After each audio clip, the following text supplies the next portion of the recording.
Classroom. 좋습니다. 여러분의 요구사항과 질문은 다 이해했습니다. After over 10 seconds of silence, Artem, standing at the podium of a law lecture at Salus University, raises his head, his firm gaze sweeping across every student in the classroom. 그럼 지금부터 여러분에게 테미스 의뢰인 약물 복용 사망 사건에 대한 제 개인적인 견해를 밝히겠습니다. Unlike the more academic sharing sessions in the past, Artem is currently not focused on clearing up the students' confusion. Present, not only is he standing under a cold spotlight and followed by dispassionate cameras, but he is also being faced with hundreds of law students steaming with anger under the influence of public sentiment. 변호사라는 직업을 가진 사람은 언제나 정의를 지켜야 하고 절대 의뢰인의 신뢰를 저버려서는 안 됩니다. 사건 조사가 지금 단계까지 진행된 바, 만약 결과가 타살로 판명된다면 저희는 사건 해결을 위해 경찰에 적극 협조하겠습니다. 만약 결과가 자살로 판명되더라도 저희는 경찰에 협조하여 그 동기를 밝혀내겠습니다. 이번 사건과 관련된 책임 당사자, 비단 저희 테미스 변호사 사무소의 변호사뿐만 아니라 심지어 저를 포함한 그 누구에게도 테미스는 절대 묵인하지 않겠습니다. 약속드리겠습니다. 이 사건은 올바르게 해결될 것이고 그 결과 또한 사회 각계가 납득할 수 있을 겁니다. 제 변호사 신분을 걸고서라도 꼭 그렇게 하겠습니다. The audience erupts in an uproar as Artem finishes his speech. You observe the audience from near the podium, your hearts aching at the cries of shock, discontent, and scorn echoing throughout the classroom. 법적 정의에 대한 사유. 분명 이건 모든 법조인의 기본이잖아요. 생각도 못했어요. 이런 개념을 백 변호사님이 이런 자리에서 모두한테 또다시 설명해야 할 줄은. He gently tugs at your sleeve while glancing sadly at the riled-up students. Yeah, but that's the very reason why he insisted on doing this session. For practitioners of law, apart from enough legal knowledge and empathy, it's essential to maintain a firm belief in law and justice. But now, you silently take out your phone, tuning into the live stream of Artem's sharing session. The screen is filled with comments. Most of them are either question marks or curses toward Artem and Themis. Get the fuck out, loud trash, silver spoon, ... Themis is covering for their rookie attorney who killed a client. Get lost! God. The Lamar Russell case had only ended not too long ago, and now this. The case is still under investigation, but the public seems to have already shifted their attention. Turning off the barrage of comments, your hands hang limply by your side as you cast a worried glance at Artem standing at the podium. And his gaze happens to sweep across you. His grasp on the edge of the podium tightens the moment he meets your gaze. Despite the negativity surrounding him, his expression still appears unperturbed, as if he is patiently waiting for the storm to quiet down. Still, you can imagine the anger broiling beneath his calm facade. His speech just now was more than just a statement of his attitude towards this and his position in the matter. It has also unleashed the tension bottled up in him since the Lemon Russell incident.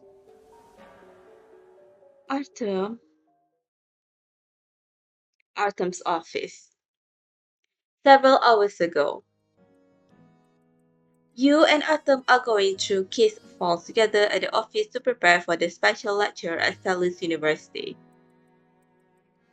Artem, is this the case file you're looking for?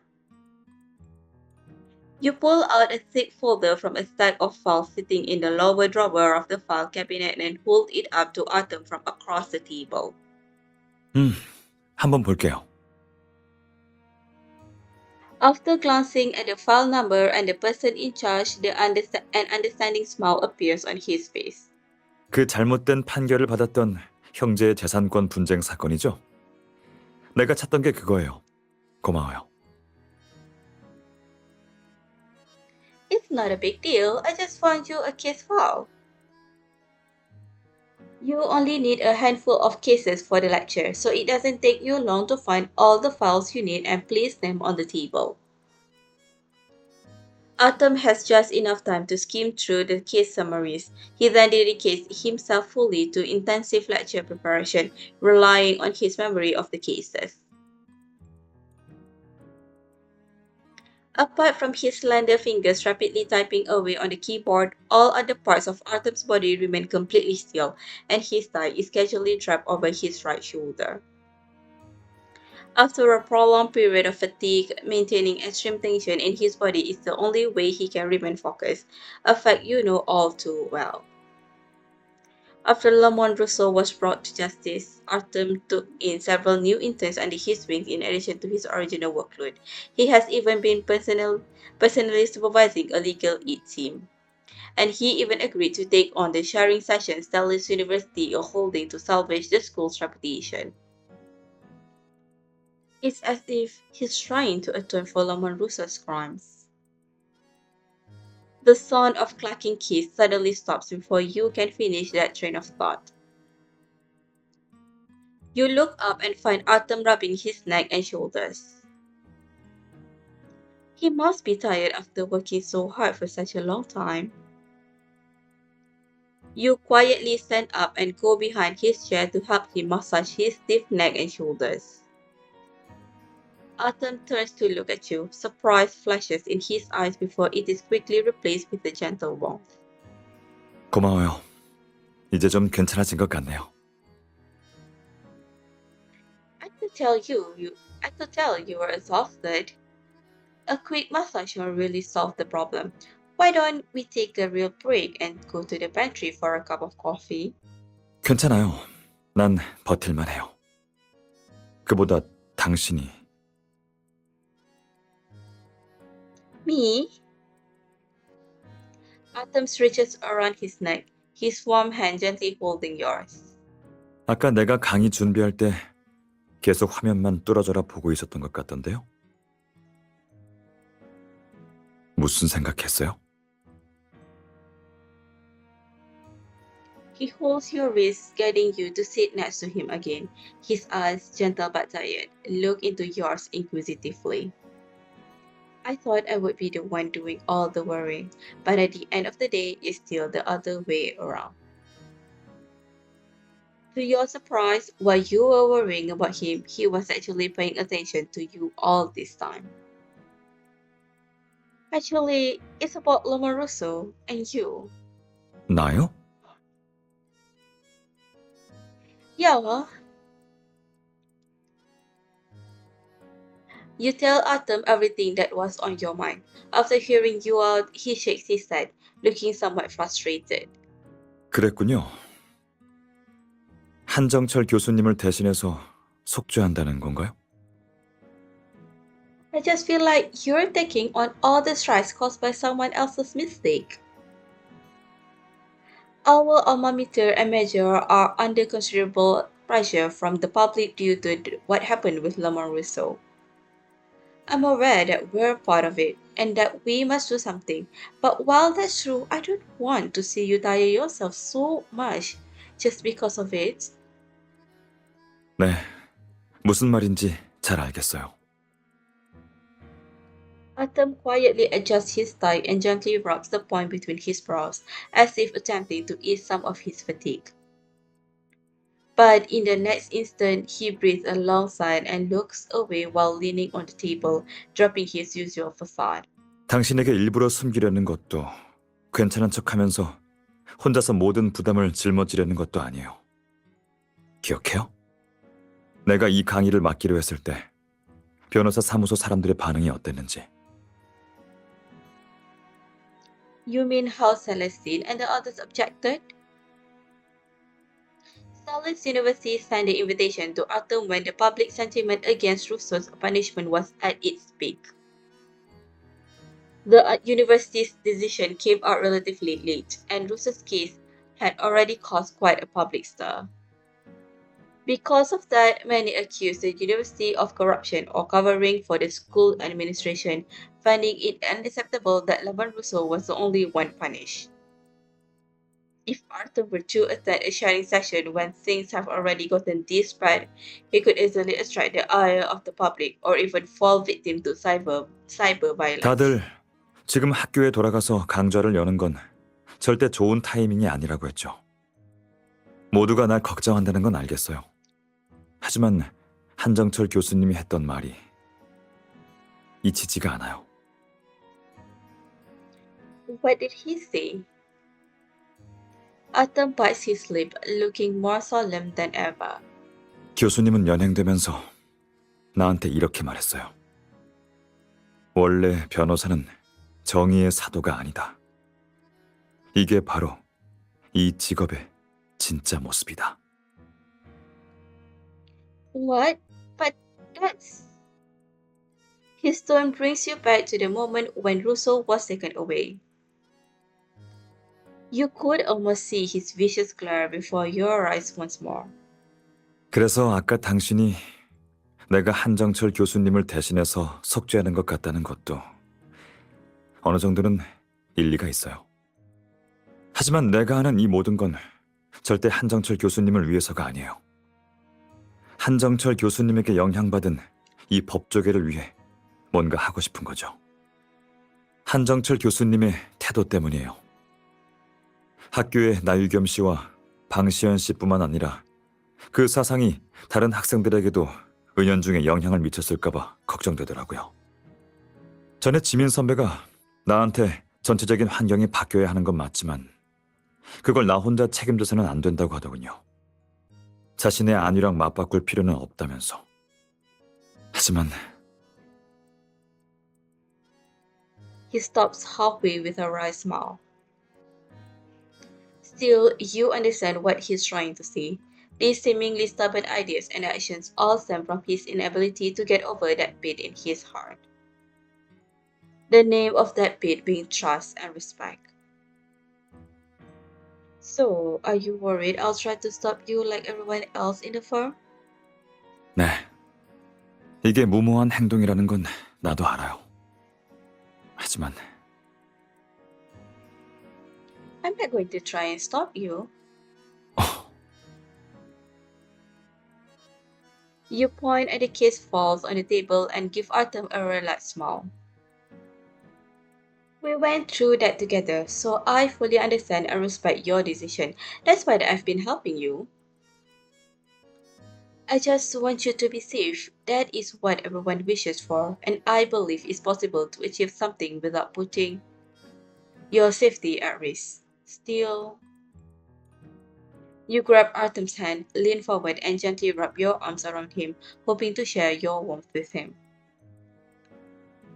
I'd hate to see you tread this path alone. Would you bring me with you? 물론이에요. 이제부터 어떤 길이든 우리 같이 걸어요. During your short embrace, some bottle of tension is relieved along with much of the burden the two of you have been carrying. Now that you've talked things out, you stretch in satisfaction while reminding Artem to look at the time. The lecture is about to begin. We'd better hurry up. When all this is over, I expect to have an awesome celebration. 좋아요. 이번엔 어떤 축하 파티든 원하는 대로 다 해줄게요. Your conversation ends, and Artem is about to put his hands back on the keyboard when the phone next to him suddenly begins to vibrate. A text? 아마 또 변호사 사무소에서 강의를 나중으로 미루라는 걸 거예요. 당신이 대신 좀 확인해 줄래요? Okay.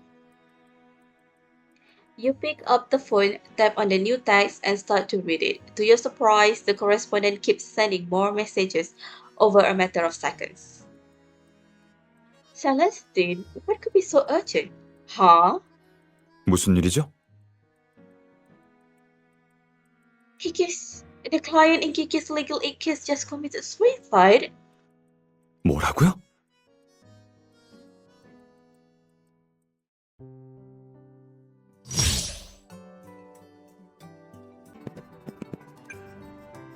Artem looked shocked. You quickly showed him the text. I ran into one of Kiki's interns on my way back from a meeting. He said Kiki's client committed suicide and Kiki was taken by the police to assist with the investigation.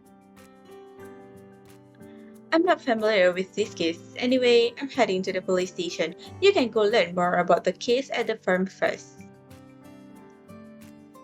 Also, I told that intern to return to the second floor with the backup files. Make preparations. This case might be complicated, so try to gather more information about how Kiki dealt with it from different sources. But why would Kiki's client do that? I had a quick look at the case when I assigned it. It's a straightforward workplace dispute with a few complications. So how? In a word, it's impossible for something as extreme as suicide to happen in this case.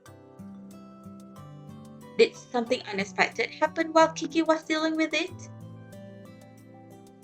At least we don't have to worry about Kiki. She has Celestine by her side. Let's do what we were told and learn about the situation from that intern first. Alright?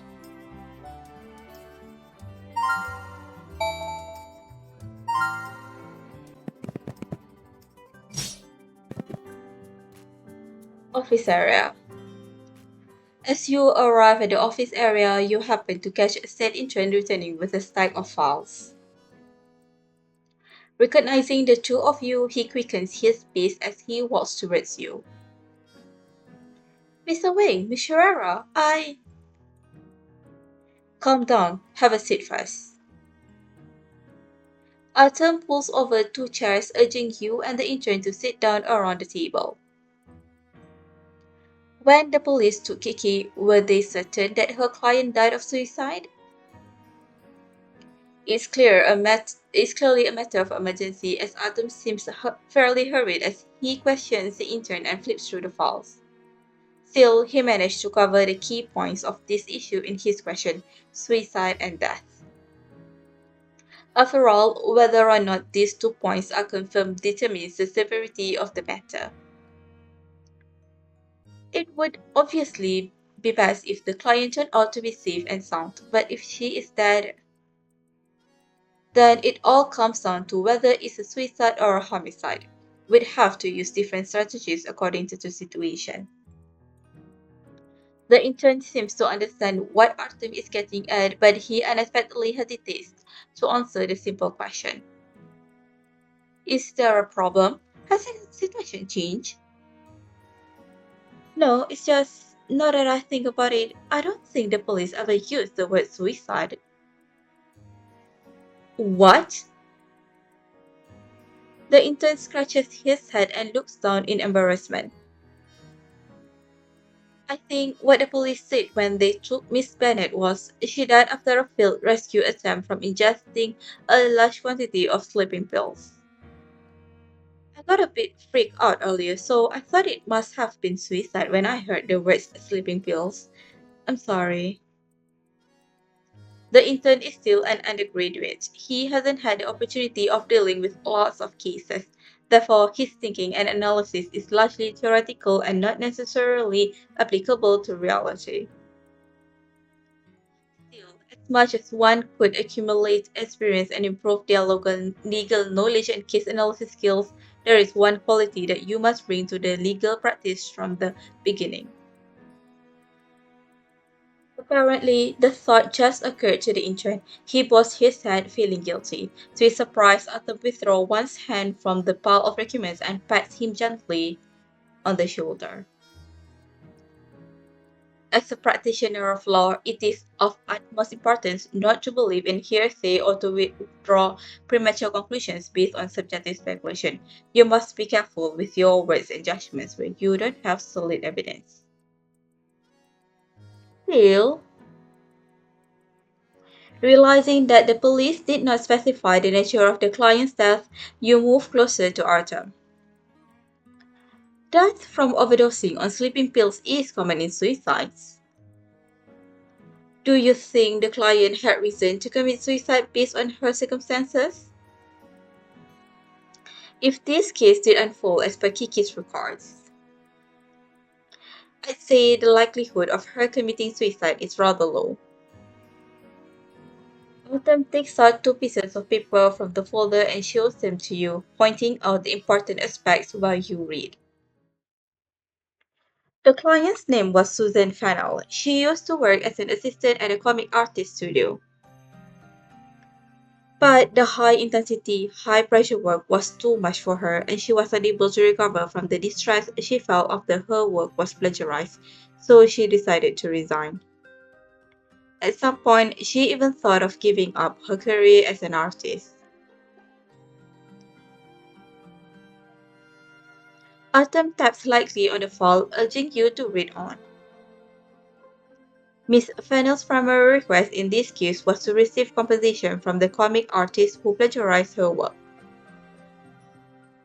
However, after learning more about the case, Kiki found out that she did not make any copies of or records of her work during the process of creation. Therefore, it would have been difficult to win the case, whether through arbitration or litigation. Hearing those words, the intern sitting next to you suddenly turns anxious. Does this mean our client, Miss Fennell, knew it would be highly unlikely to win the case and receive compensation? But that could have also been a reason to end her own life. Well, when it rains, it pours. It was totally possible that she simply couldn't handle it anymore. But Kiki must have tried her best to offer support. All lawyers at Tamis have absolute trust in one another. Cases may be difficult, but all of you will stop at nothing to come out with a solution. Yes, after Kiki filled me in, I suggested she provide Miss Fennell with care and support while proceeding with the investigation. I told her to help her client through her emotions first. She might have had a chance of winning if she could play the long game and gather more evidence. And that was exactly what she did. After all, when it comes to legal aid cases, not all problems can be solved by victory alone. The point is to provide empathy, companionship, and support based on legal expertise. Artem flips to the last page of the folder and shows you a handwritten record. This is a daily record of Miss Fennell's emotional situation. There's no doubt that her condition had been improving till the day she died. If this record is accurate, then there was nothing wrong with Kiki's work. But Miss Fennell, come to think of it, given the high likelihood of suicide in this case, it's standard for the police to try and ascertain Kiki's involvement in the incident. So, should we focus on finding out if there are any discrepancies between the record and the facts? Neither you nor Artem will easily sway in your trust for Kiki, even when a human life is involved. Going forward, your actions must be based on evidence and facts. Thinking of Celestine's text, you now understand what she meant when she told you to learn more about the case from different sources. But wasn't Kiki the only one in charge of this case? What other sources can we look into to find out more about it? Before Artem could say a word, the intern raises his hand. But Dad, you might want to talk with some of the attorneys on the first floor. Huh? Do they know something about the case? Kiki used to work overtime with them a lot, so they might know a thing or two. You're right, many of our colleagues are working on legal cases these days. I suppose they will share a thing or two with each other in the process. What do you think, Artem? Yes, we'd better learn more about the situation from multiple perspectives before Kiki and Celestine return. And we ought to inform those involved about some basic information regarding the case.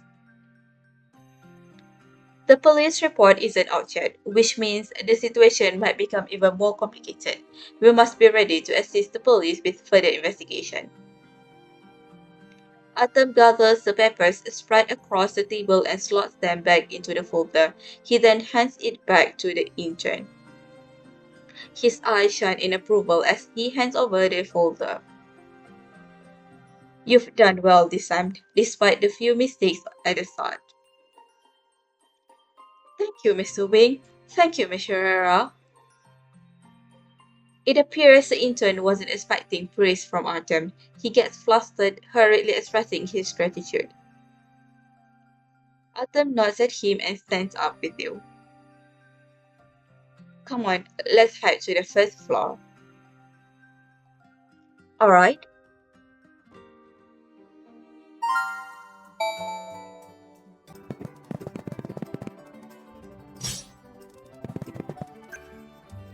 There, may we have a few minutes of your time? Sure, I happen to be free right now. Thing is, we heard you and Kiki have been working overtime together recently. So we thought you might know something about what she's been working on. Kiki, I thought she was making good progress. Was she? Yeah, I asked her to help me go over some regulations yesterday. She seemed much happier than when she had first taken on her case. After meeting her client for the first time, she was so upset that she couldn't even bring herself to talk about it. There were times when I was worried she wouldn't be able to finish the job, so I even offered to help her, but she turned me down. Why did she turn you down? Apart from the confidentiality terms, I guess she wanted to solve the problem herself. She's also really good at dealing with her emotions and fully invests in herself in her work. She was the happiest I'd ever seen her when she helped me with the regulations yesterday, so I thought she must have solved the case. I never imagined that things would end up like this. I wonder what happened. We don't know the details either. The police are still investigating. All we can do now is learn more about the situation and be better prepared for anything that might happen in the future. Okay, please let me know if I can help. Of course, we'll let you know.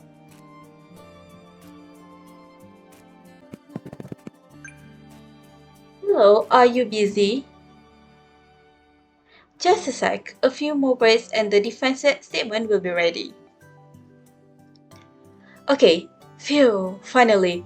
What's up? I have all the time in the world now. If you're interested in an art exhibition, Huh? Mr. Wing and Sherera? The attorney is new here. His undisguised excitement from having just finished his work seems to die down at the sight of a straight-faced Artem. You quickly pull Artem behind you, hiding him from sight as he fixed the attorney with a look of confusion. Relax, we're just here to ask a few questions. Do you know anything about the case Kiki's been working on recently? Not really. I've been busy with my defense statement the last few days. I barely had time to even check the group chats. He looks at you apologetically, the dark circles under his eyes attesting to the arduous effort he has invested into his own case. I see. Let's go ask someone else then. As you are about to leave, Artem, who's been silenced this whole time, points at the art exhibition ticket on the corner of the desk. Are you interested in art, Mr. Abbott? Sort of. Not traditional art though. I prefer works from contemporary artists on the internet. Then, have you heard of Susan Fennell? I believe she is also a contemporary artist.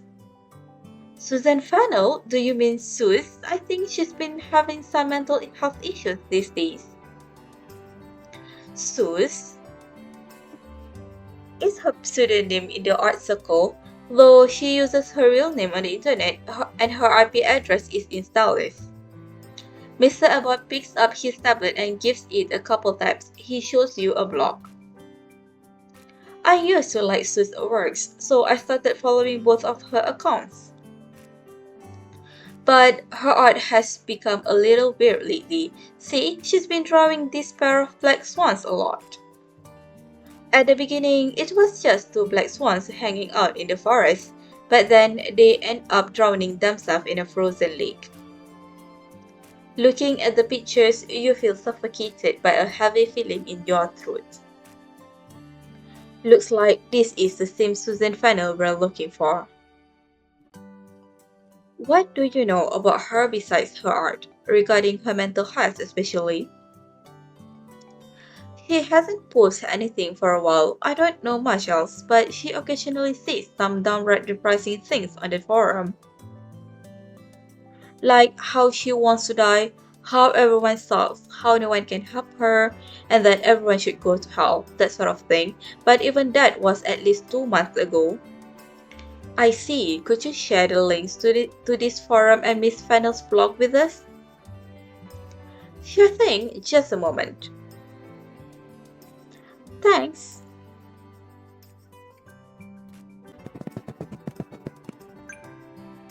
Hello, excuse me.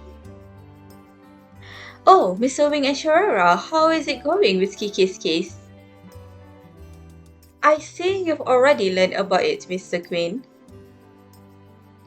Yeah, I saw that intern running in, so I had a couple of words with him. Is Kiki alright?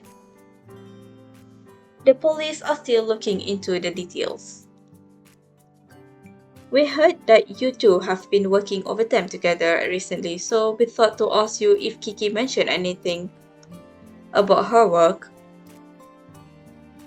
Well, there is one thing. She asked me if I could introduce her to a reliable therapist. Was it for her client? I believe so. She seemed pretty worried when we were talking to, so I assumed it was about her work. I'm afraid that's all I know. Sorry for not being more helpful. It's alright. This is already very helpful. We'll keep looking into it. Alright then. Hi. I hope Kiki can get out of this mess, okay?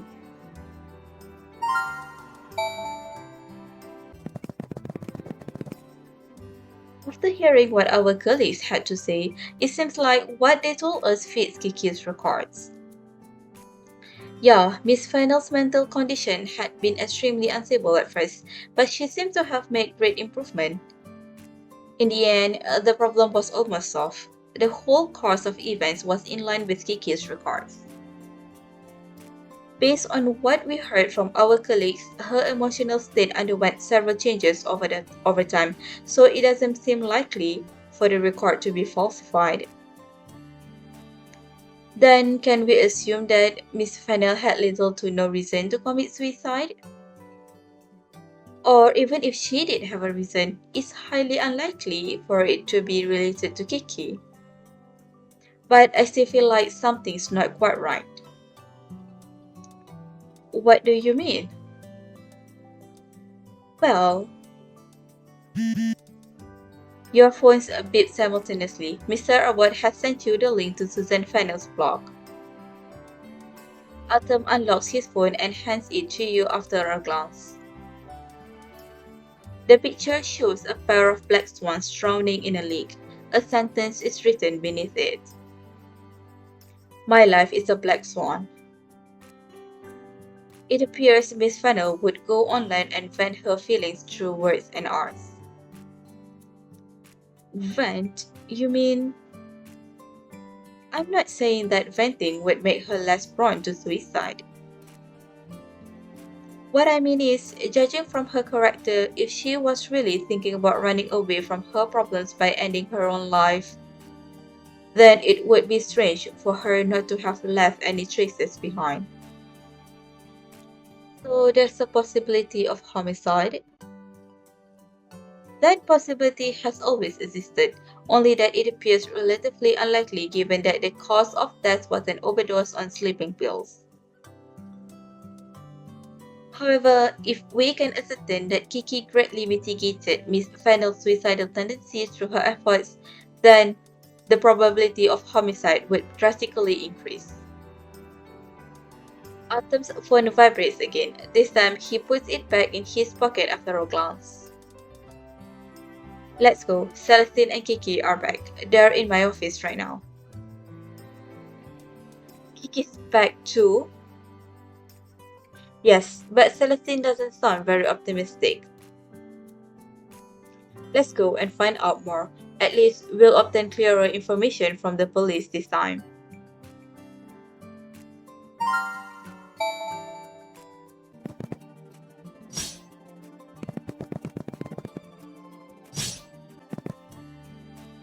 Artem's office. Just as Artem said, Celestine and Kiki didn't bring any good news upon returning from the police station. In fact, what they have to share is much worse than you expected. To our surprise, there was another person involved in the overdose apart from Susan Fennell. Moreover, Miss Fennell also left a suicide note that placed the blame on Kiki. The information hasn't been released to the public yet, so I didn't get to see the actual note. But if what the police said about the suicide note is true, the situation would be very unfavorable for Kiki should Miss Fennell's death be confirmed as suicide. Celestine places a hand on Kiki's shoulder as she speaks, trying to lend her some strength to weather the storm. But the bad news comes so unexpectedly that even Celestine has lost her usual composure.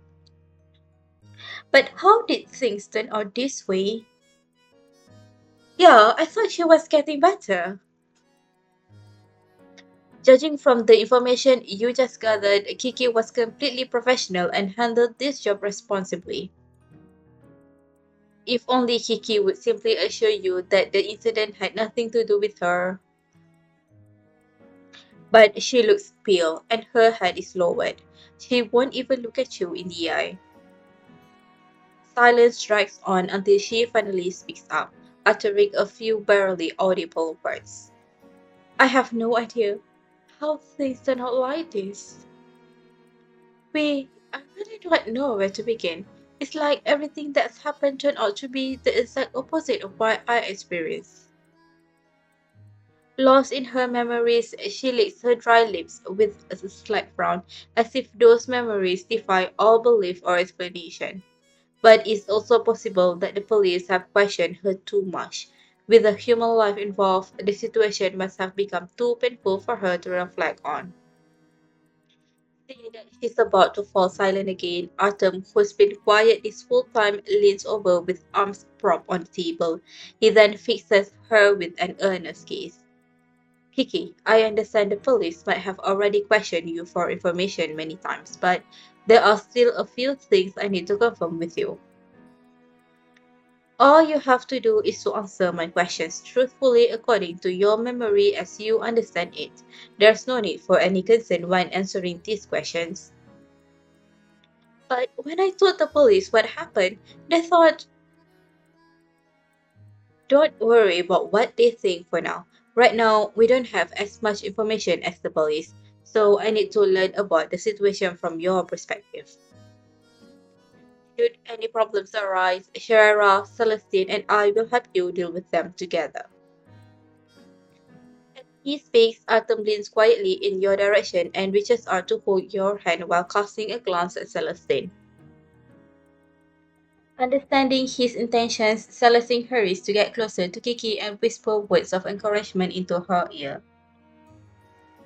Yeah, Kiki, don't you believe in Artem? Besides, like I said in the car, the police haven't reached a conclusion yet. They even let you go after questioning you, didn't they? So maybe you're not that deeply involved in the case after all. Just tell us what happened, okay? We're like sisters. I'd never let you face all of this alone. It could be because of the warmth from Celestine's palm or the three people sitting around Kiki surrounding her in kindness. The icy sorrow Kiki's throat gradually melts away. She finally looks up. Asawe, Mr. Wing, I promise to tell you everything that comes to mind. Okay, then I'll ask the questions in reverse chronological order. Working our way backwards through the order of events like this helps avoid subjective speculation and lies while filling in as many gaps as possible. Kiki's case has taken a shocking turn. We must leave no stone unturned.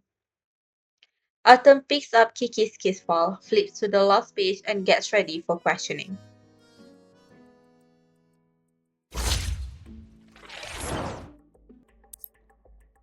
When you had your last meeting with Susan Fennell, what were the matters that you wanted to discuss with her?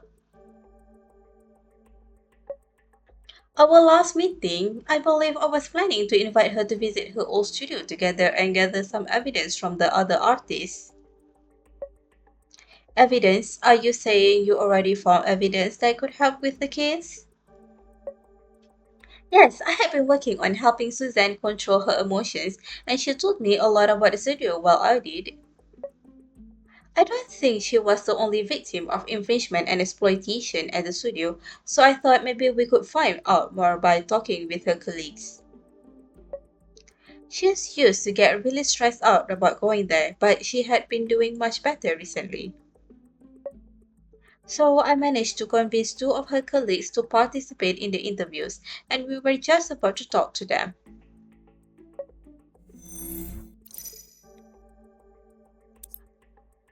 What made you think that her situation improved? Were there obvious symptoms apart from your subjective speculation?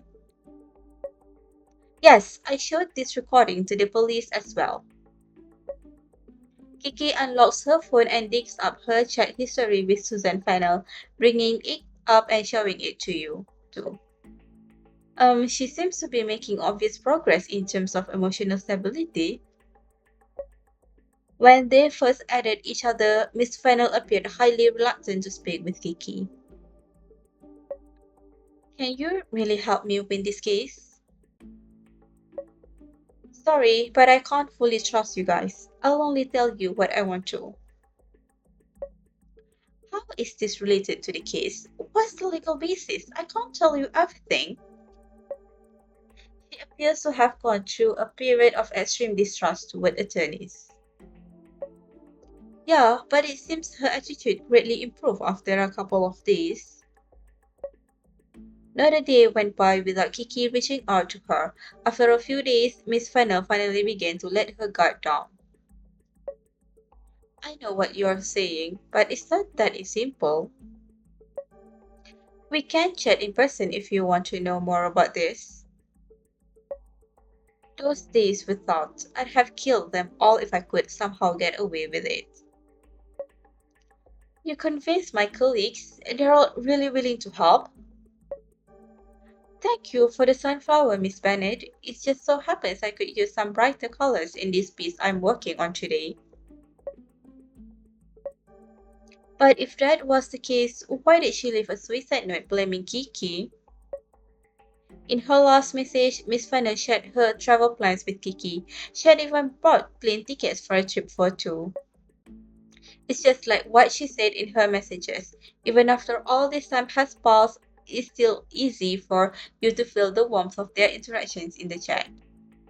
It was not just companionship, but a process in which the ice she had deep down gradually melted away, replaced with a regained sense of security. You could almost picture a black swan resurfacing from a frozen lake, returning to the shore and picking up a blooming sunflower.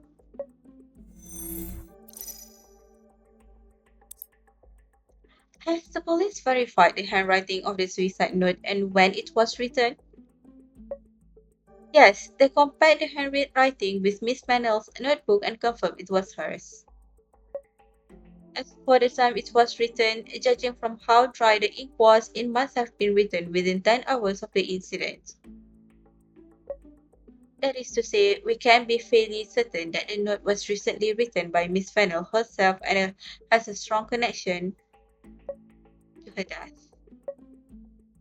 I believe so, but I wonder why the police told her to come back and wait for further notice without asking more questions.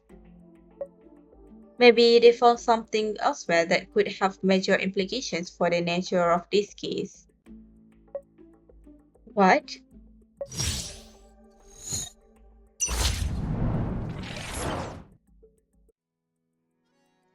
Kiki looks up in surprise, glancing at the chat record Artem is flipping through. Throughout the conversation, Artem has been focusing on that plan for a trip for two. I remember you saying that there were two people who took the sleeping pills. Yes, are you saying that could this be a suicide pact? A suicide pact? You nod and take Kiki's phone from Artem, pointing out to Kiki and Celestine the word roommates in the travel plan. Look, Miss Fennel had been planning a trip with this roommate before your last meeting.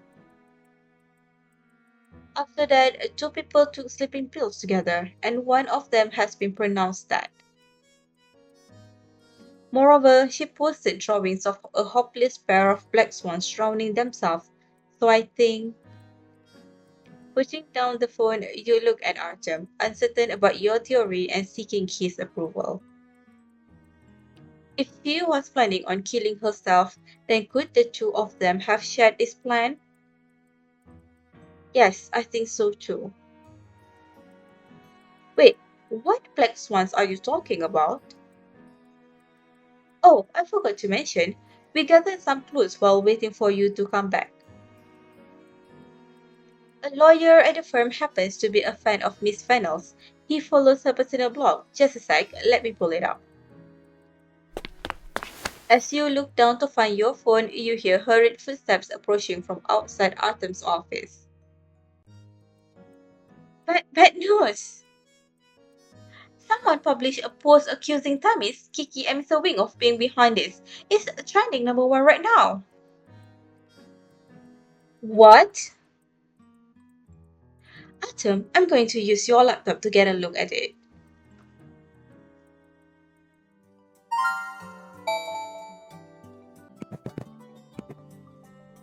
The title of the post reads 10 questions to Tammy's law firm.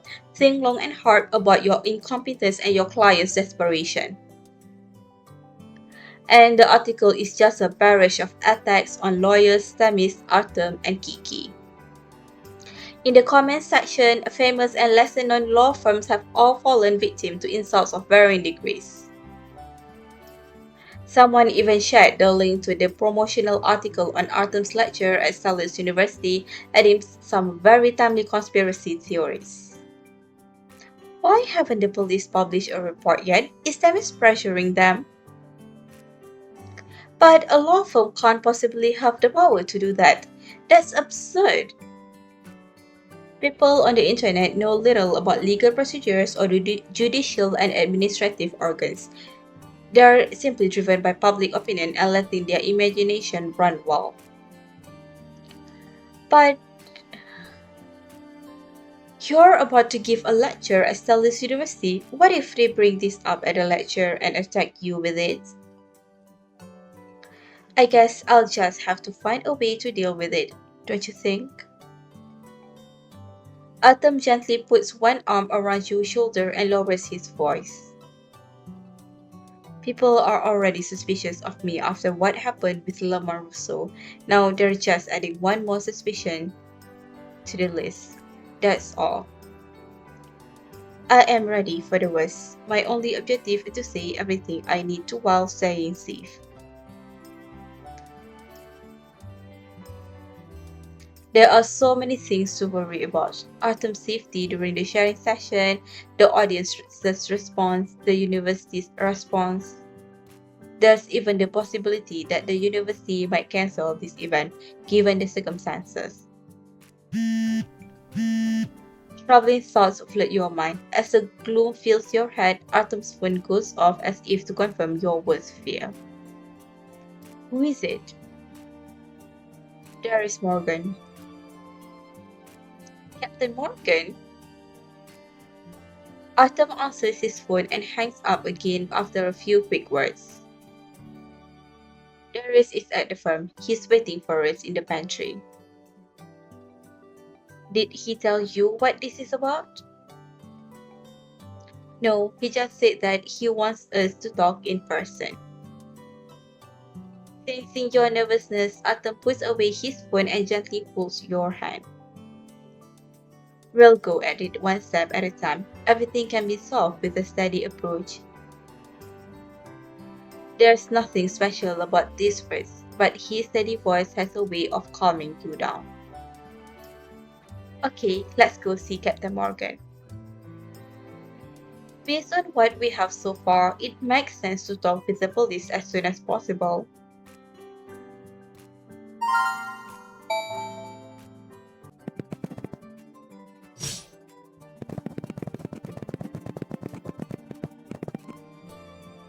Pantry. You accompany Celestine and Kiki to the pantry. Darius comes alone, looking wary. It's a last-minute situation, so I'll keep it brief. Due to pressure from public opinion online, we've been instructed to solve the case as fast as possible to provide the public with a response. However, not much time has passed, so we haven't had any breakthrough in the case so far. Therefore, we've decided to start our investigation by looking into Suzanne Fennell's case with Miss Kiki Bennett. We hope that Miss Law Firm can help assist in the investigation. What? Has the public's response to that post gotten the police attention? Yes, because it was posted by Myrtle Briggs, Miss Fennell's roommate. Miss Fennell's roommate? You mean the other person who took the pills? Wait, Captain Morgan, are you saying that the other person who took the sleeping pills managed to survive and has even recovered enough to post stuff like this online? How should I put this? Darius Morgan thinks for a moment, looking slightly troubled. Myrtle Briggs and Susan Fennell both took a large number of sleeping pills almost at the same time. However, Miss Fennell has been pronounced dead, while the doctors managed to resuscitate Miss Briggs. She's still lying unconscious at the hospital after having her stomach pumped. If she's unconscious, then she wouldn't be able to write any posts online.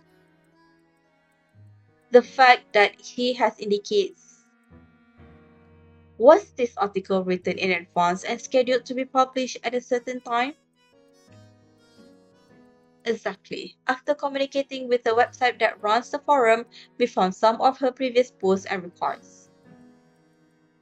Darius nods to Artem and takes out his tablet, showing you some investigation records. Miss Briggs was planning to publish the post as a suicide note. But why would she do that? She didn't have a case here at Danny's. And she was never there when I discussed the case with Miss Fennell. Could it be because of the suicide pact? Miss Fennell left a handwritten suicide note. After all, if it was a suicide pact, then it would be typical for Miss Briggs to leave a note as well. This means our previous theory could be right. Susan Fennell and Myrtle Briggs must have been more than roommates. If the two of them shared the same desperation, then that would make a suicide pact much more plausible. Yes, we came up with the same theory after investigating their communication records. There was no sign of external entry at their residence, and they took the drug by grinding the pills into powder and mixing it with sweetened milk. That's why we believe there's a high probability it was some sort of a suicide pact. I see, so that makes their motive top priority for the police investigation. And the key to Miss Fennell's case is, naturally, her case with Kiki. It goes without saying that we'll share some leads with you, provided that you agree to join our investigation. Really? Then, without much thought, you almost instantaneously blurt out a reply. A look of surprise crosses Artem's face. Upon hearing the offer to share information, a piece of evidence that has yet to be examined springs to the forefront of both of your minds. Could we have a look at Miss Fennell's suicide note? Of course, but the original copy is at the station, so I can only show you a photo of it at present. That will do. We just need to look at the contents of the note. After all, Celestine mentioned that the suicide note contained many accusations against Kiki. Be it whether Miss Fennel ended her life alone or in a pact with Murder Briggs. As long as the case is determined as a suicide, the note accusing Kiki would serve to be disadvantageous. Here, this is the suicide note you asked for. Perhaps due to your anxious thoughts, you nearly dropped the tablet when taking it from Darius. Fortunately, another hand reaches over from below and steadies your own, helping you catch the tablet. Careful, should I hold it instead?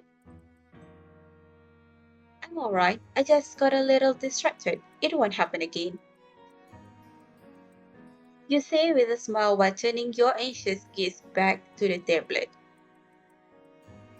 Just like Celestine said, the suicide note is indeed full of hateful accusations. But somehow, is it just you, or do you find the content a little long-winded? It's all because of your incompetence that I no longer have a place in this world. I place all my hope in you with utmost sincerity.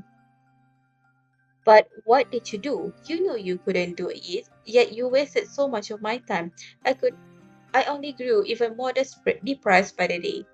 Are you trying to tell me that this is what all lawyers are like? Spare me the nonsense. The suicide note is elaborately decorated with colorful stickers, leaving little space for writing, which makes it appear all the more cramped. It finishes with a sentence indicating its author's determination to commit suicide. I'm done. I can't stand living life like this anymore. After hearing Artem softly read a few lines, you can't help but frown. A little wordy, don't you think?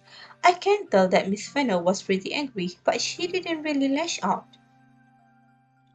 People would typically opt for more direct wording when making accusations, but Miss Fennel's writing appears roundabout, or as one might say, ambiguous.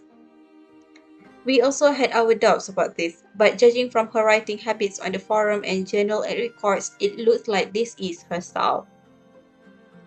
She usually writes a lot about her feelings before coming to a conclusion. So, is that so? Looking closely at the composition of the suicide note in the photo, its edges and handwriting, you have a feeling that something is amiss, but you can't quite put your finger on it. After a short while, Autumn seems to have finished examining the suicide note as well. He turns to look at Darius. Captain Morgan, can we join you in the interviews regarding this case? I have questions about many of the details, so I'd like to communicate directly about certain matters with the people involved. Us cooperating with the police should make it more convenient. Since there are no specific eyewitnesses in the case, even if there are interviews, you'd be hard-pressed to find enough clues. Then, there's also the issue of notarizing evidence. Therefore, Artem's proposal is the best way to ensure the firm's involvement in the case investigation. However, given the case's public influence, he may not be able to make that decision alone. I will discuss this with my superiors as soon as possible. I'll let you know immediately once the authorization comes through.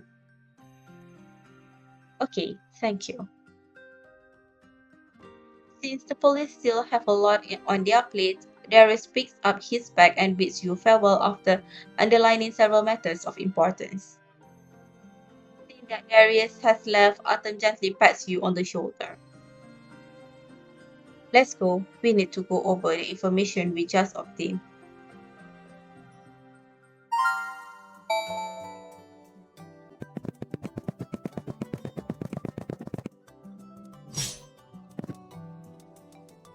Autumn's office. On your way back to the office, Kiki keeps looking at the home pages of different forums. As you're about to enter, she returns to the previous post and freezes, exclaiming in shock. That post from before has already hit 10,000 comments. What? Upon hearing this, you lean over to look at the comments quickly accumulating under the post. You are both dumbfounded. You weren't expecting the incident to go so viral online during your conversation with Captain Morgan. Many have even started to launch attacks indiscriminately on all major law firms throughout the country. Regardless of whether they have had business with the firm, gone through a case, or learned anything about law. Those who are voicing their thoughts online seem to have formed a united front, hell-bent on waging war against all law firms. But they don't know the truth about what really happened. No official investigation report has been released yet. All their actions are solely based on a single post with no evidence to support their claims. Many firms have even published emergency announcements in response to the heated attacks. Look, Bald Legal Office has also published an announcement addressing some aspects of the case. But you look up and see Artem walk quickly behind his desk, which reminds you of your conversation a short while ago. Everyone believes it's very poor timing for me to give a lecture at a university. I understand their concern, but I find it difficult to forget something Russo said to me. What do you mean? As he was taken away, he said attorneys are not meant to be ambassadors of justice. That's the truth of the profession. What? But that's. So you had a point when you said I was atoning for Russo's crime. I'm not doing it for his sake, but rather for the sake of the legal community adversely affected by him. His attitude worries me. I'm concerned that Ronan and Fiona might not be the only one that adds to the school. His line of thinking might have insidious effects on other students. Looks like it's not just the legal community that requires our attention. Just as you're lost in your thoughts, Celestine reaches over and snatches the phone from Kiki. Alright, stop worrying about these nasty comments. Let's sort of first on the Tamis management team handle it. In fact, I forbid you from reading this. What? But Celestine, just do as I say, this kind of pressure isn't meant for you in the first place. But Artem, Celestine turns the phone off and glances worriedly at Artem. What they just said reminds me of something. Many firms have already released official statements to clarify their standpoints. Should we also voice support for you on behalf of Themis? No, that won't be necessary. But given the public sentiment about you and Kiki at this point, if we don't do anything and wait till the dust settles, it will be hard to clear your names even if we do manage to find out the truth. I understand, but right now, our best strategy is to do nothing.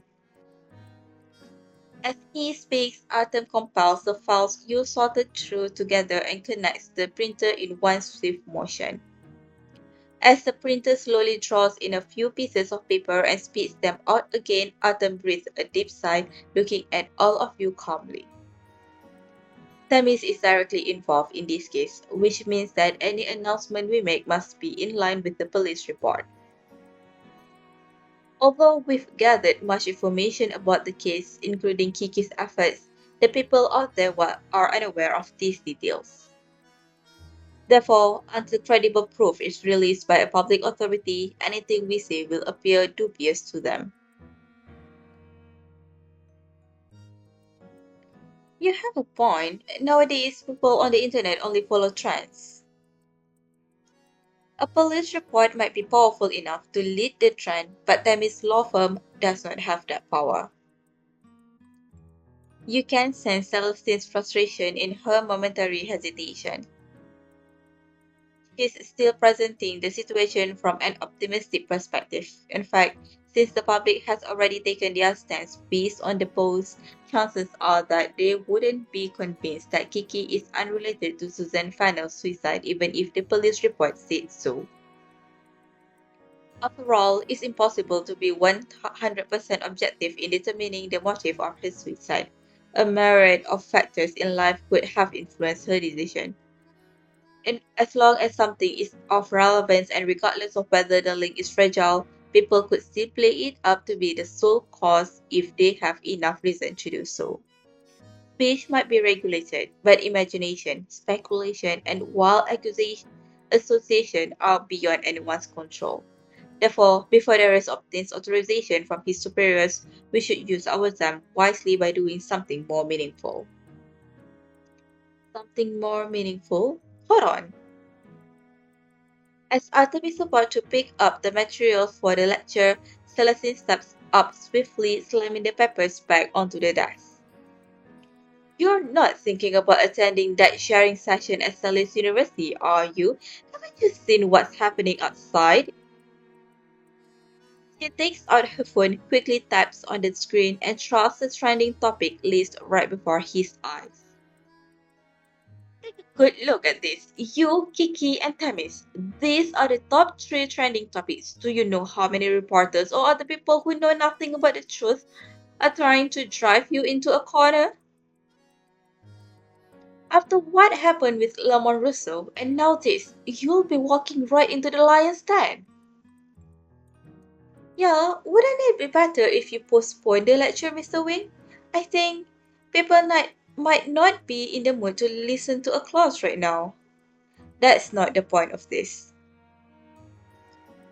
Artem gently shakes his head at Celestine's and Kiki's objections. I'm sure you both agree that the belief in law and legal knowledge are indispensable for the rule of law in a society. The situation at present is much worse than I imagined. I too agree that we shouldn't make any rash moves. However, this does not mean that I should hide on in this office and wait for things to improve on their own. Soon after any sort of thought or way of thinking comes about, there's bound to be some chaos before any real direction can be found. Such is the case with the people on the internet and their discussions about the law. Earlier, they were more inclined to remain silent and keep any targets off their backs. But now, they've learned to voice their thoughts and are more willing to do so. They're even particular about the legal process and legal reasoning when commenting on the events. Now, we have both the opportunity and ability to help this process. So, if we do really want things to improve, why shouldn't we seize the opportunity to guide public opinion? Arthur, you. Celestine is rendered speechless for a moment. She suddenly turns to you and speaks in a defeated tone. Clara, say something. I think it's too dangerous for him to go there with the current situation. Celestine does have a point. So, in my opinion, walking up to Artem's desk, you gather the pieces of paper fresh out of the printer, take the thick pile of materials from his hands, and add the new pages to them. Then you wink at Artem approvingly with a smile while holding everything in your arms. Like what we agreed on, I'll go with you as long as your safety is ensured. Sure. You too. Celestine fist palms and shakes her head in exasperation. It appears that she fully agrees with Artem's views, but has concern about both of your notions of safety. In fact, when you and Kiki just got back, I also thought it reckless for Artem to get involved in this mess. But after seeing the situation online, I feel like he has no choice but to make the trip. Why? With all eyes on Artem, it's especially important that he doesn't run away. Artem has always been outspoken in his support for law and justice. If he fails to make an appearance when the entire legal community is under attack, whose respect will that garner? Besides, people on the internet are not the only ones who are waiting for Arthur to take a stand. Many law students who are about to enter the legal profession or those who are considering it also have their eyes on him. I think it would be a great opportunity to teach by example if Artem could seize the chance to make his stance and attitude known on this matter. Yes, that was my intention. Alright, consider me sold. Celestine appears to have completely given in to your argument. He shows a wry smile. Well, it's the right thing to do. After all, lawyers of Themis would never abandon a cause halfway. I failed to think things through just now. That's not true. I know you were worried about our safety. Okay, you might want to save the kind words for the lecture. She fixes you and Artem with a meaningful look as she speaks. This is unlike anything we've dealt with before, so remember to think things through before saying anything. And make absolutely sure that you come back safe, okay? Got it, Celestine. I'll keep an eye on Artem. After sorting out all the files, Artem picks up the briefcase and puts an arm around your shoulders with a smile, preparing to head out. Time to go. Yeah,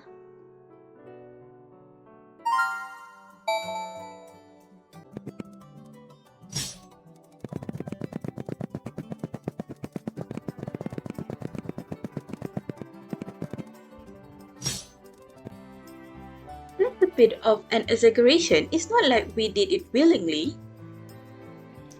Well, it's bald. Get used to it. Two attorneys are standing at the entrance to the firm, looking gloomy as they chat. Artem walks up to them, looking somewhat surprised. What's happened with Bald? Hello, Mr. Wing. Here's the thing. Mr. Lewis from Bald just passed by, complaining about our firm. He was practically shouting. He said Tammy's troublemaking talent is affecting the whole industry, that they have to work overtime because of us, and he'd do anything to get over this mess, stuff like that. Bud has been surprisingly quick to fan the flames. That's a surprise. At least the lawyers are actively working to solve the case instead of backing down. I suppose so. Let's go. It will be our turn soon. As you're about to leave, Autumn's phone suddenly vibrates. Any news? Yeah, it's my mother. She's asking us to meet her at our usual cafe in West Hemingway Heights straight before the lecture begins. She must be worried about your lecture. I wonder if she'll try talking you into postponing it as well. Whatever the case, we should meet with her first.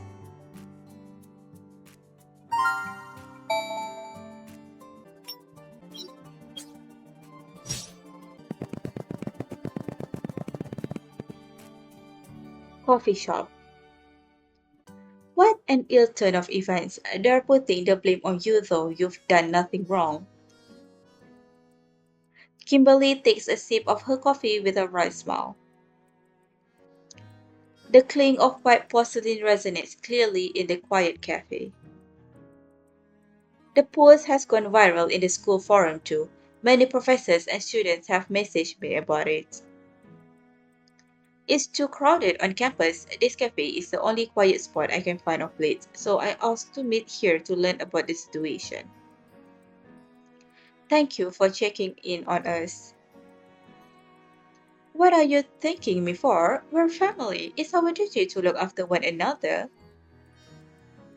Kimberly smiles at you, her calm gaze shifting between you and Artem. But I'm rather concerned about the hostility against your firm both on the internet and on campus. I don't believe this session will be the same as usual. Are you planning to be at the sharing session as planned despite the circumstances? Looks like Kimberly shares Celestine's concerns. Considering the current public opinion, Artem's lecture is bound to attract even more attention than before. Everyone will be focused on him. His every word, expression, and gesture will be put under the microscope and judged accordingly. With Celestine, you could still persuade her without much effort, citing the views you and Artem share. But with Kimberly, you turn your gaze to Artem. He should be the one to put his mother at ease. Yes, we will turn up as planned. Artem replies without any doubt or hesitation, putting his intentions out in the open. Currently, the entire legal industry is caught in the crossfire of public opinion, and those attending today's session are mostly law students hoping to become legal practitioners in the future. The reputation of our profession has already suffered because of the Russo incident. So it is precisely at this moment that I feel compelled to share my understanding of law and justice with everyone. It's just as he says, Auntie. You continue as soon as Artem finishes, smiling at Kimberly. Some things may appear dangerous, but they have to be done. If those capable of doing them run away, then who would be there to shoulder the responsibility? But we promise to pay extra attention to our safety, so we sincerely hope that you can support our decision. You kids, do you really think I stopped you? To your surprise, Kimberly lets out an amused chuckle after hearing you out. You and Artem exchange a look of confusion.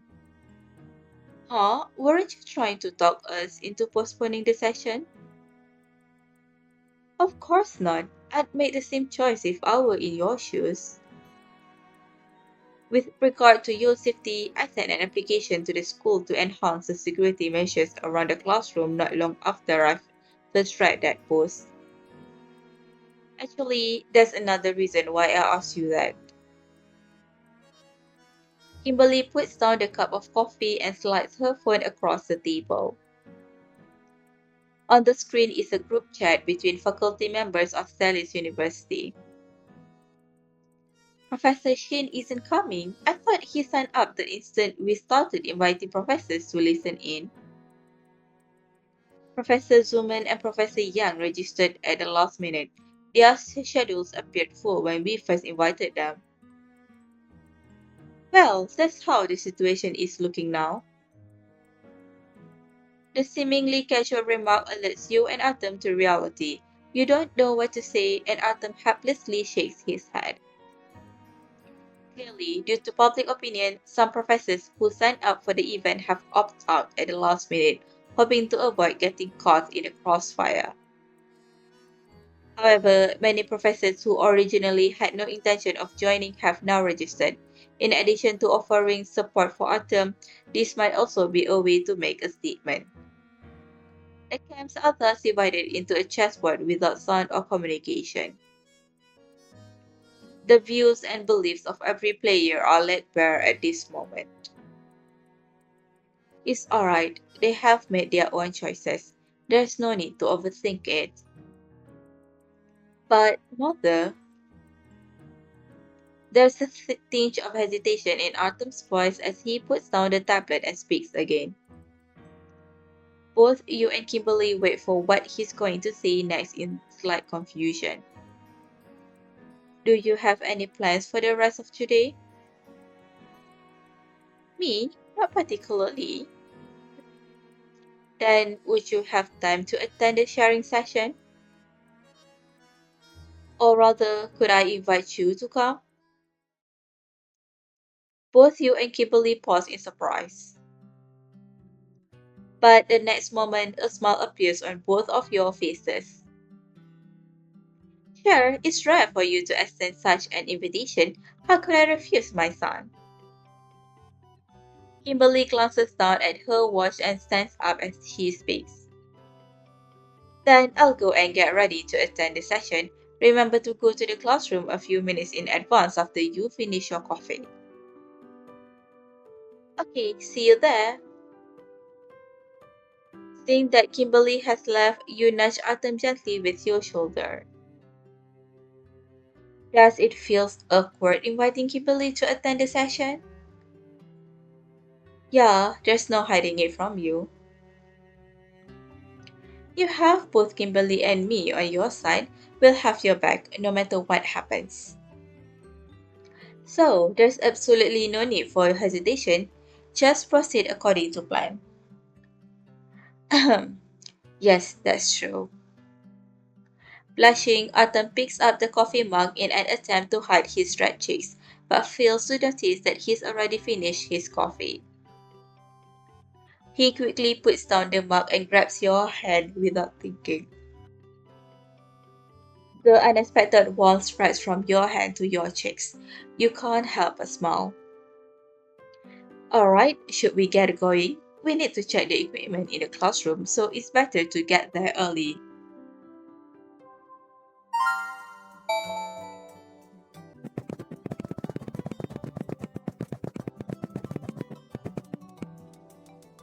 Dallas University.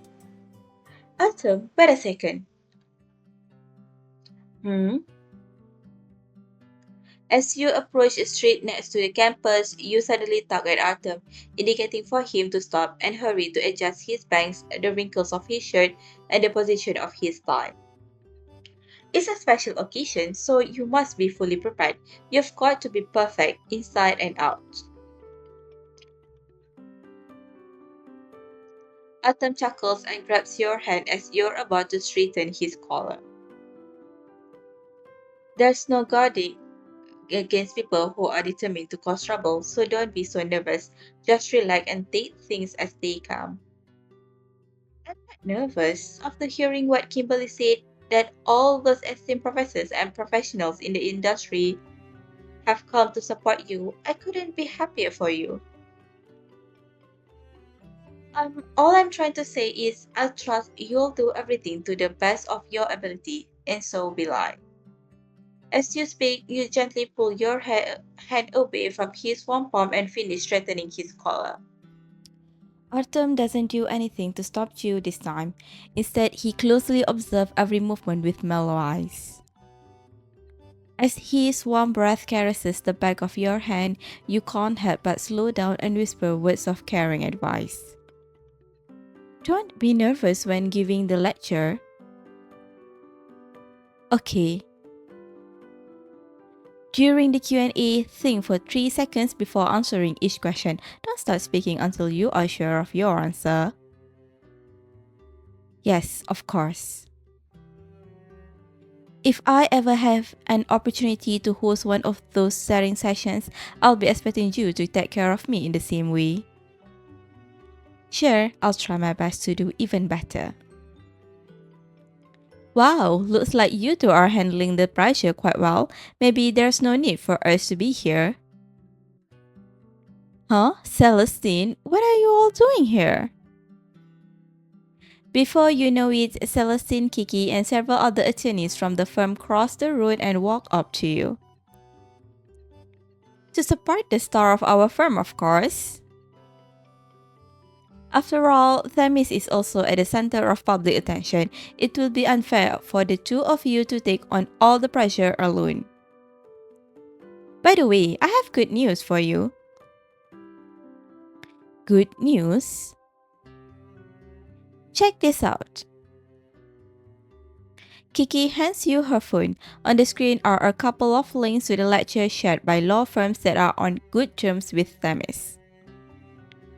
Did these firms share the link by themselves? Yeah, although there aren't many firms showing support by sharing the link, at least it shows that our efforts are gaining recognition from our colleagues.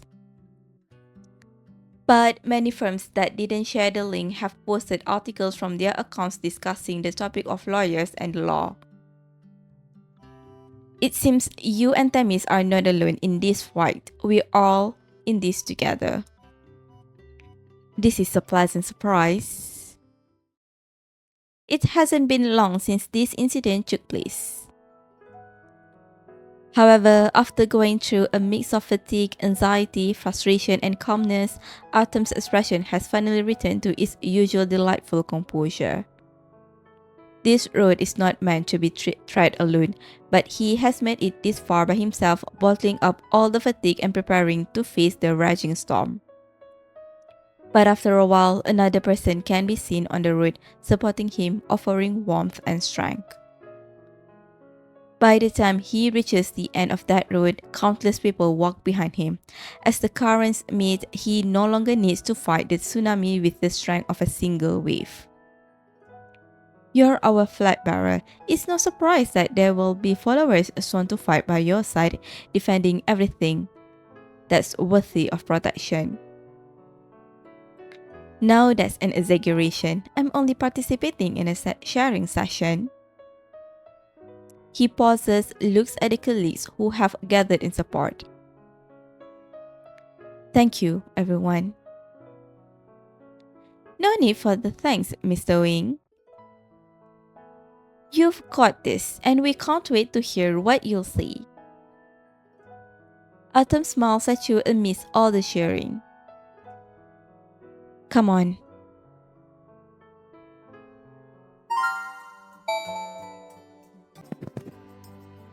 Classroom. Time flies and the sharing session is already halfway through. The classroom is silent apart from Artem's calm voice. No one has tried to disturb the peace, with nary a whisper to be heard. However, the atmosphere is not quite as reassuring. The people here look off. Yeah, it's as if they're angry but bottling it all up. You can't really see the students at the back, but most of those sitting in the front rows look quite stunned. Some are even knitting their brows in silent rage. They don't really have an opportunity to speak up during the lecture. I guess it's the Q&A after the case discussion that I should be the most worried about. As you're lost in thought, Artem is already wrapping up the last page of his notes. And this will be all for today's case discussion. If you have any objections, feel free to raise your hand. The words hit the classroom like a stone, provoking a raging ball. The silence is broken by students standing up and raising their hands. All those who have been biting back their criticisms and keeping their emotions in check were waiting for this moment. Some students even started shouting before Artem got around to addressing their questions. Mr. Wing, how will Tamis punish that lawyer who miserably failed at her job? The barrage of criticisms began with a student sitting closest to the podium whose voice is impossible to ignore. Kiki, standing in the shadows, can't help but shudder, not daring to make a sound. Yeah, Kiki Bennett made her own client commit suicide. What's Tamis going to do with her? By miserably failing at her job, if you're suggesting that Miss Bennett did not approach her work with the utmost sincerity and take her job seriously, then I can tell you without a doubt that her approach to the case was perfectly professional, judging by her case record. But her client is dead. Yeah, didn't Tamis lose a fair number of cases this year? What's the use of a lawyer if they can't even win a case? Mr. Wing, you're no different from Lamont Russo, so why don't you two just quit together? The last sentence, which was also the loudest, echoes throughout the spacious classroom and sent chills down your spine. What is he saying? What's the use of a lawyer if they can't even win a case? But this isn't a game where everyone plays to win or lose. You look at Artem anxiously, worried that he'd react in a way that could end up with him being ridiculed in an article. Once upon a time, when the classroom at Salus University were a far cry from this chaos, you were also a student sitting in one of those chairs. You remember listening to Kimberly Garner at the podium, telling everyone the first thing every lawyer should know. Students, the first and foremost principle you should always keep in mind as a lawyer is this. Pursuing victory should never be your first priority. The students are shocked as Kimberly finishes her sentence. Not trying to win, then what should the first priority of a lawyer be? Isn't being a lawyer all about winning cases in court? I'm saying this because I hope you understand that the clients you define aren't necessarily those for whom you could win. For example, when your client is someone truly heinous and certain to be sentenced to death, do you think he deserves to be defended by a lawyer? I suppose so. Because everyone has the right to counsel. Precisely. Therefore, it's impossible for every lawyer to achieve victory. So, pursuing victory should not and cannot be your first priority. For a lawyer with faith in the law, their highest priority should be to uphold justice under the rule of law. What you need to do most is trust your client and defend their rights and interests to the maximum extent possible within the framework of the law. It comes as a surprise that this topic is raised again after all these years, but this time in a lecture not intended for freshmen. And Artem offers his explanation with a powerful speech. You have my word that this case will be properly settled to the satisfaction of the public. I personally guarantee this as a lawyer. Insults, accusations, and lamentations fill both the classroom and the live stream. Some professors seated in the first row look grieved, while others are slightly shaking their heads. Some others are attempting to shush the students behind them to no avail. As your eyes meet an upright and elegant figure in the far right side of the room, you can't help but stare. She's still looking at Artem as calmly as ever, nodding her head slightly. Opposite where she's sitting, Artem, at the podium, is also wearing a more relaxed expression. He turns his gaze to you. He's afraid of looking into your eyes for too long, lest it invites the cameras or the attention of other people. Therefore, he only meets your eyes for a brief moment. But that moment of connection is enough for him to convey the warmth and comfort he is trying to show. Come on, Artem, you got this. You turn off the live stream on your phone and listen attentively to what Artem has to say. Before the investigation has concluded, Thames will not punish or pin the crime on anyone due to pressure from public opinion alone. The authority to enact punishment belongs solely to the court, not me, not any law firm. But in today's session, there's something I would like to discuss with you in depth. After a momentary pause, Artem brings up a memory that truly hurt him. Lamont Russo said something to me upon his arrest. He said, attorneys are not meant to be ambassadors of justice. That's the truth of the profession. Considering what he was trying to achieve, this sentence is, of course, wrong. However, if you think about it carefully, it does appear to contain a grain of truth.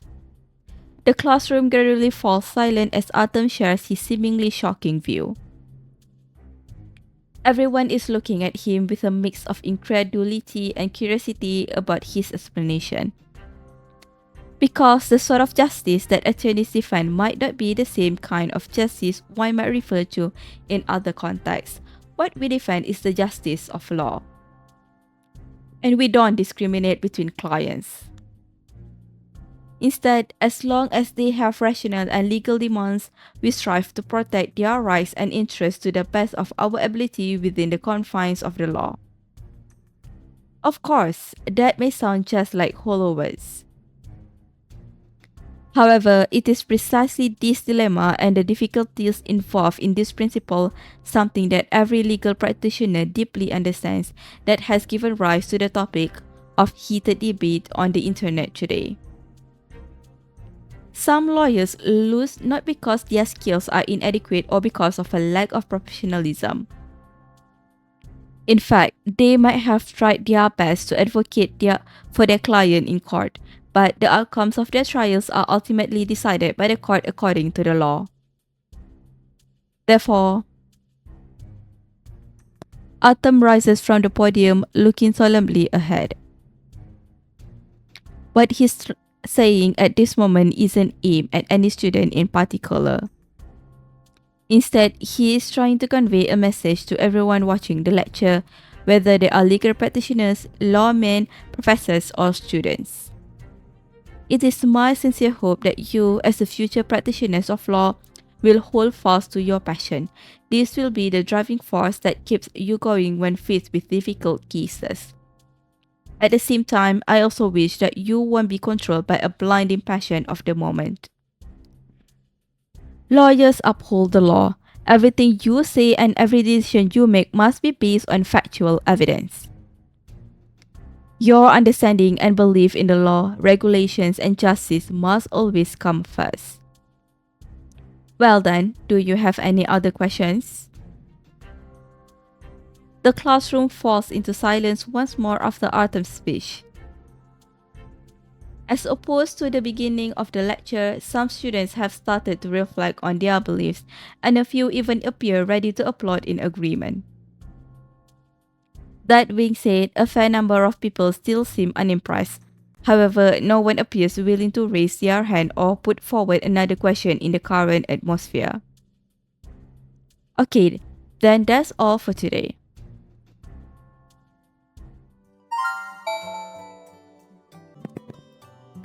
West Hemingway High Street.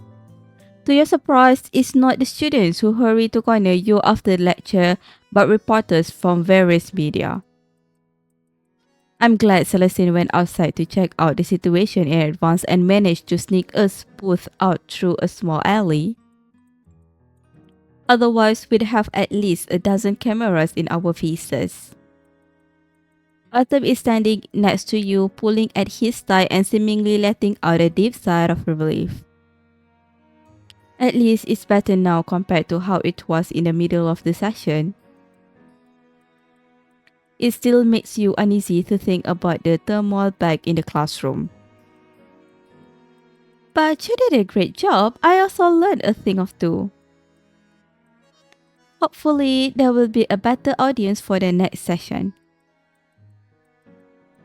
Our current issue has yet to be resolved, and you're already thinking about the next lecture. Well, I'm just preparing in advance. Plus, it shouldn't be long before the case.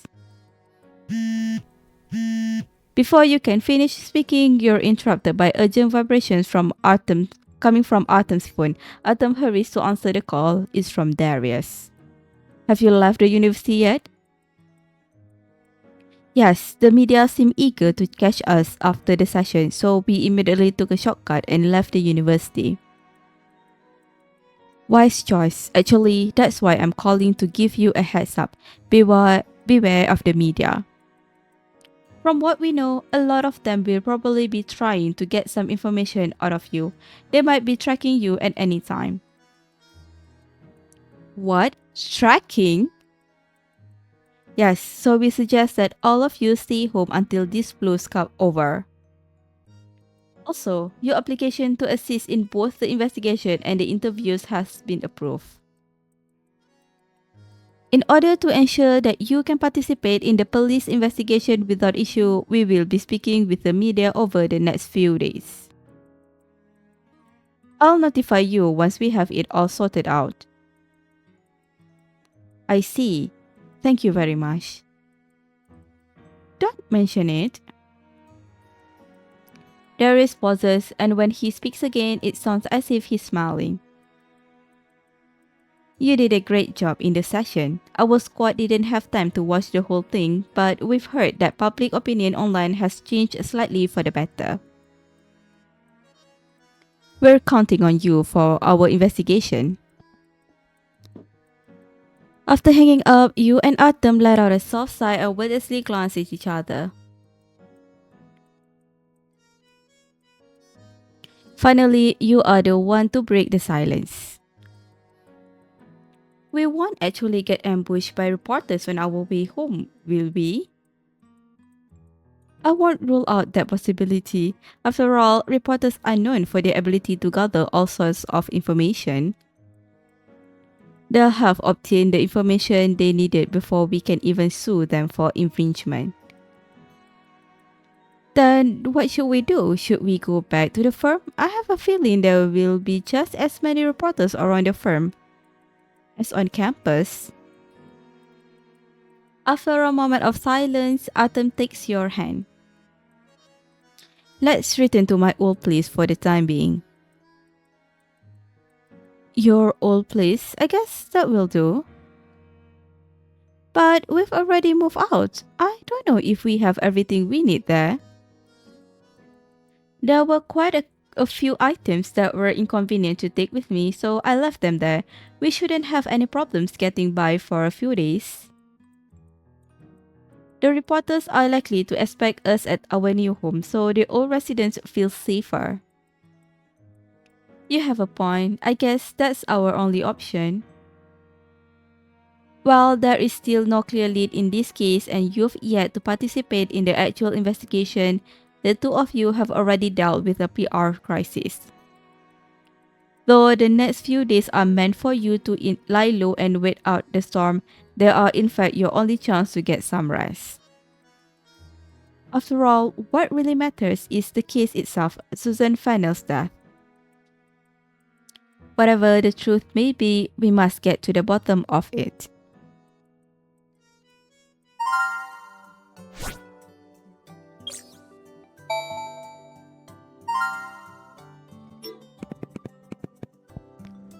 Artem's living room.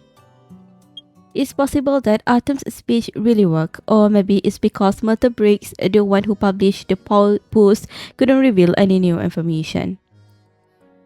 Whatever the reason, during your time at home, the online buzz about lawyer-related topics hasn't escalated.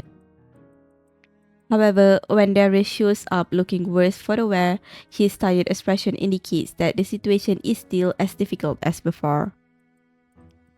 The police are now at the center of the internet's attention.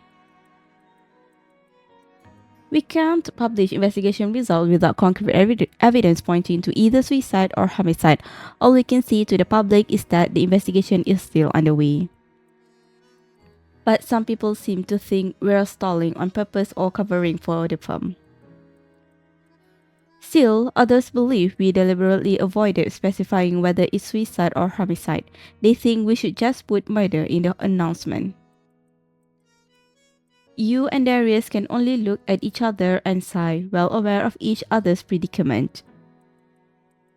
Police reports are not supposed to differentiate between murder and manslaughter. That jargon is reserved for the court.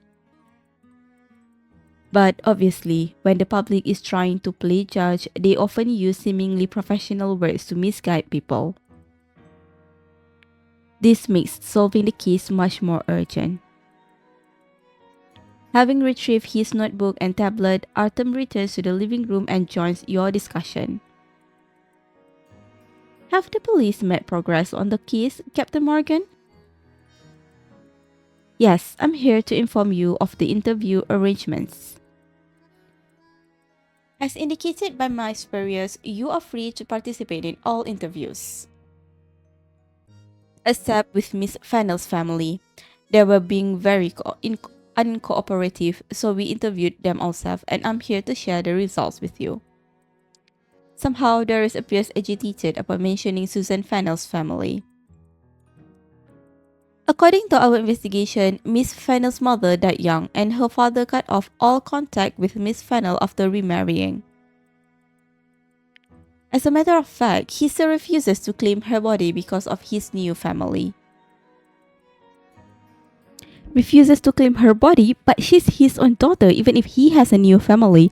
That is not a legitimate reason for refusing to give his own daughter a proper burial. I agree, but his actions aren't against the law. If the body isn't claimed within 3 months, then we'll have to hand it over to a funeral home to be cremated. No way. After all Miss Fennell's been through in life, now she won't even have a chance to be properly buried. In that case, her family must have played a major role in her suicide. The police are still unable to determine whether the death was a suicide or a homicide. What evidence are you missing? That is the key to this case, and we've been racking our brains over it. Darius swipes on the tablet from across the table, sending you a personal resume. This resume belongs to none other than Miss Fennell's roommate, Myrtle Briggs. Like Miss Fennell, Myrtle Briggs is also an artist, the difference being that she's a freelancer who has some degree of popularity online. As I told you earlier, the police learned from the communication records between Miss Fennell and Miss Briggs that they once had a plan of committing suicide together. Our investigation shows that the sleeping pills they took had been prepared by Miss Fennell. She had collected a significant amount of sleeping pills by obtaining multiple prescriptions from doctors at the mental health center complaining of poor mental health and insomnia. So she clearly made preparations for her suicide. Yes, that would be the usual conclusion, but the problem lies with Myrtle Briggs. The two of them took the sleeping pills at the apartment at almost the same time. However, shortly after taking the drug, Miss Briggs called the police before she lost consciousness. She called the police? Yes, this is a recording of the call. Darius takes the tablet back. After a few taps, a feeble yet haunting voice is heard in the room. And collect our bodies. Even trash has some value.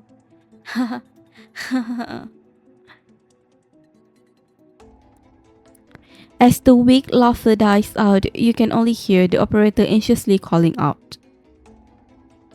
Darius calmly turns off the audio recording, preventing it from looping.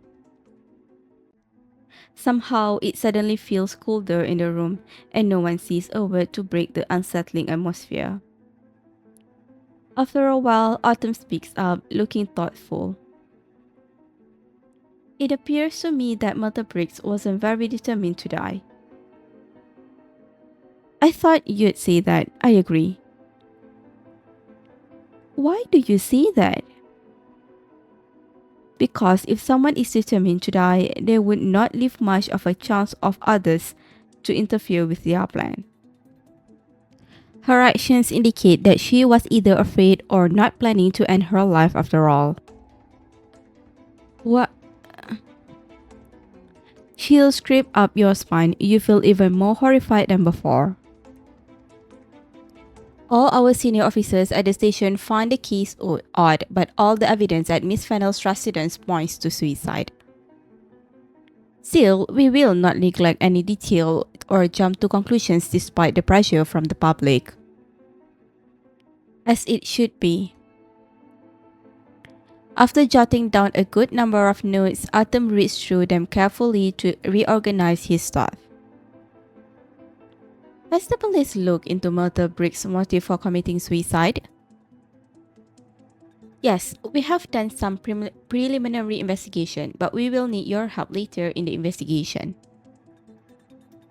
A fairly clear motive of late could be her contract dispute with Miss Fennell's studio. Miss Fennell's studio? Did Miss Briggs also work with that studio? Yes, Miss Briggs had a dispute with the owner after some business dealings together.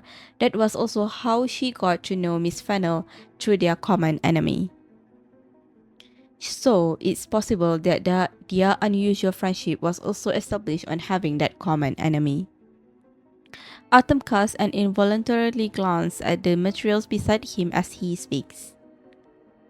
The article 10 Questions to Tamit's Law Firm, think long and hard about your incompetence and your client's desperation has been printed out. But if they only shared the same trouble and sought relief, it still wouldn't explain why Myrtle Briggs wrote an accusatory post like that for Susan Fennell.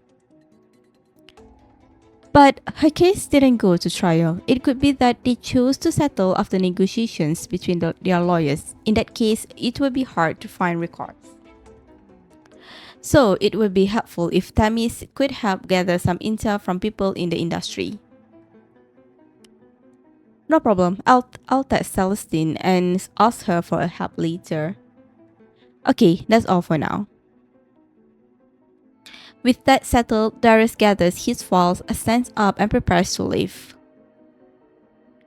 According to our plan, many of our people will be on West Hemingway High Street today for interviews at Miss Fennell's old studio. You should be able to make it if you leave now.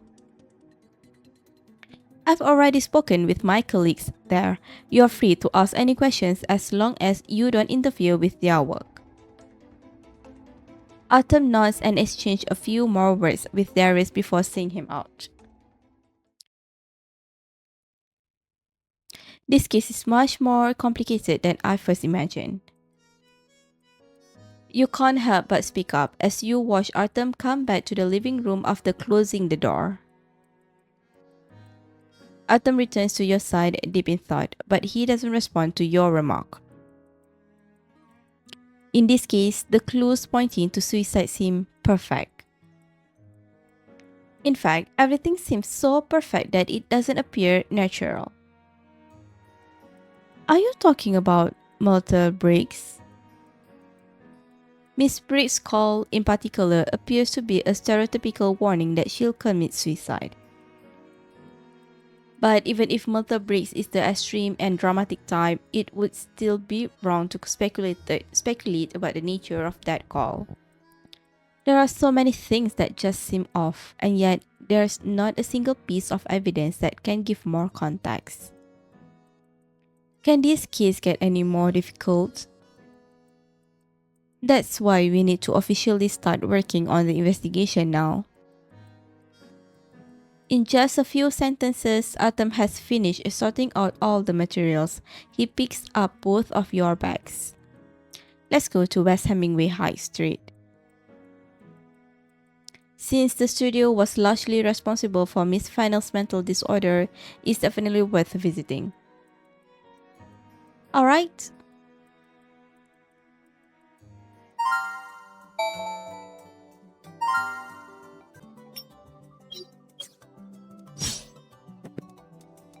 Huh? Has the studio shut down? Following the route Darius provided before he left, you arrive at the studio's doorstep. But the building is clearly deserted, with only a notice of closure posted on the door. Look over there. The police seem to be asking questions. Yeah, I wonder if they work at the studio. Why don't we go take a look? Sure, let's go.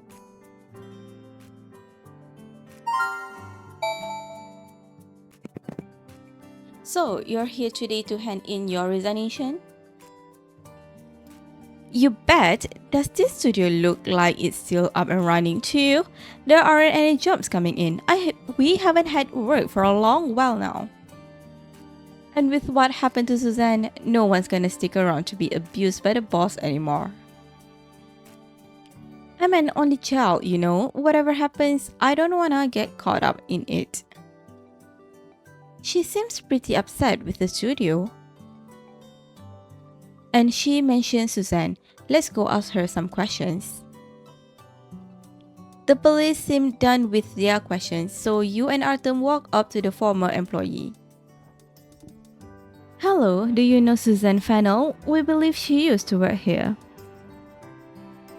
Of course, she used to sit right behind me, pulling in at least 60 hours a week till the stress got to her. I just don't get why she had to work so hard. It's not like she was getting paid for overtime or anything. Besides, the boss is just not a good person. I told her a long time ago that she wasn't getting anywhere with him, working so hard like that. And now, look what happened. She even got tricked once, drawing for 3 weeks non-stop only for the boss to sign all her work as his own. Susan didn't get any credit. Not even as a co-creator. No, and that's what drove her away. She had no money and no future here. All she did was to have her health suffer and her dreams crush. Too bad she left in such a hurry. She didn't even keep records for most of her work. Otherwise, she would have won her keys and gotten paid for the overtime. That must have been the keys Miss Fennel hired Kiki for. Do you know anything else about how the studio violated Miss Fennel's rights? Perhaps something related to an artist named Myrtle Briggs? Nope, I don't think she worked at the studio, and in-house artists don't talk directly with subcontractors for the most part. Look, our boss is calm. Everyone's been fed up with him for ages. What happened to Suzanne was the last straw. In fact, if you stay here all day till this door opens, you'll get to ask anyone you want. Everyone's planning on quitting. Is the situation that bad? I'm not kidding, I'm actually among the civil ones. You might wanna take a look at the horrible stuff people are saying in our work chat. I can send you a few screenshots if you're interested. Please do, it would be of great help. I've got a feeling that the chat history is going to be intense.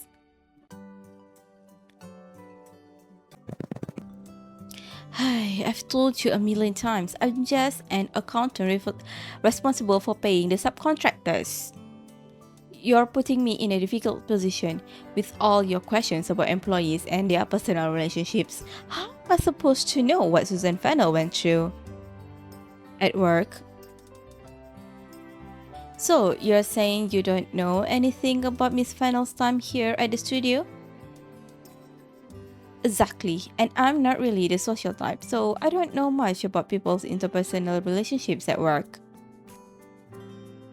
The policeman in plain clothes jots down a few notes with his head down. It appears he has no more questions to ask, so you and Artem step forward. Wait a minute, did you just say you were in charge of paying the subcontractors?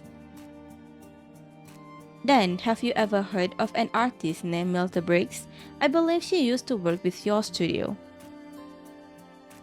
There is mentioned a business dispute between Myrtle Briggs and the studio. If it involved money, chances are that the accountant might know a thing or two.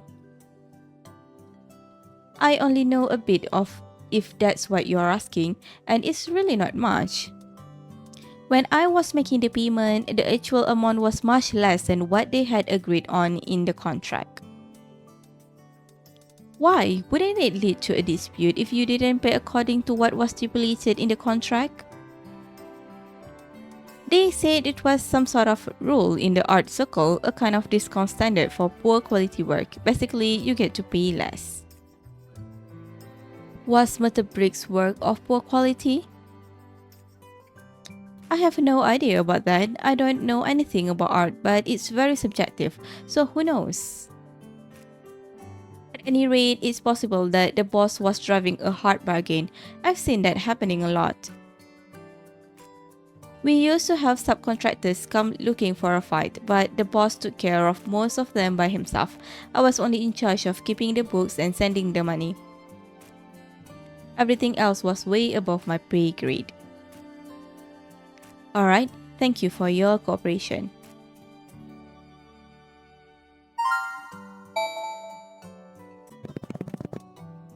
Looks like Miss Fennel was under a lot of pressure from all angles, her financial situation, personal life, and work. If she did kill herself, this studio could have played a major role in her motive. It makes a lot of sense. Look. Artem shows you his phone. He just opened the forum that Mr. Abbott sent you. I searched for posts related to the studio in the forum.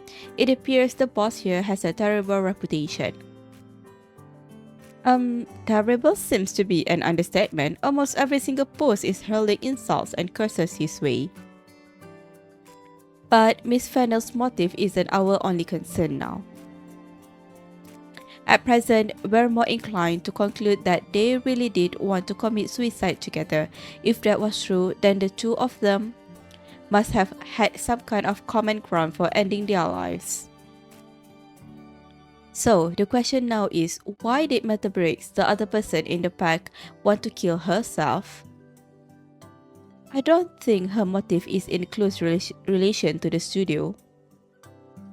Yeah, and according to what the employees said, Miss Fennell and Miss Briggs wouldn't have had any indirect interactions at work. Would Mother Briggs really choose to end her life together with Miss Fennell just because they both hated the studio's boss? Was that all their relationship boiled down to? Oh, maybe there's something more to Miss Briggs' story. The police must have been investigating Miss Briggs' background right now from the beginning while looking into Suzanne Fennell at the same time. Kiki's involvement just distracted us from the fact that Miss Briggs also took the pills. You have a point. Should we call Captain Morgan and ask him about it?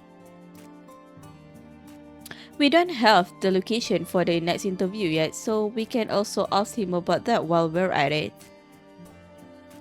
To your surprise, just as Artem prepares to dial his number, Darius' call comes through. Captain Morgan, I was just about to call you. What? Mother Briggs is awake? Miss Briggs is awake? The hospital on Southeast Dallas Street. Okay, we're on our way.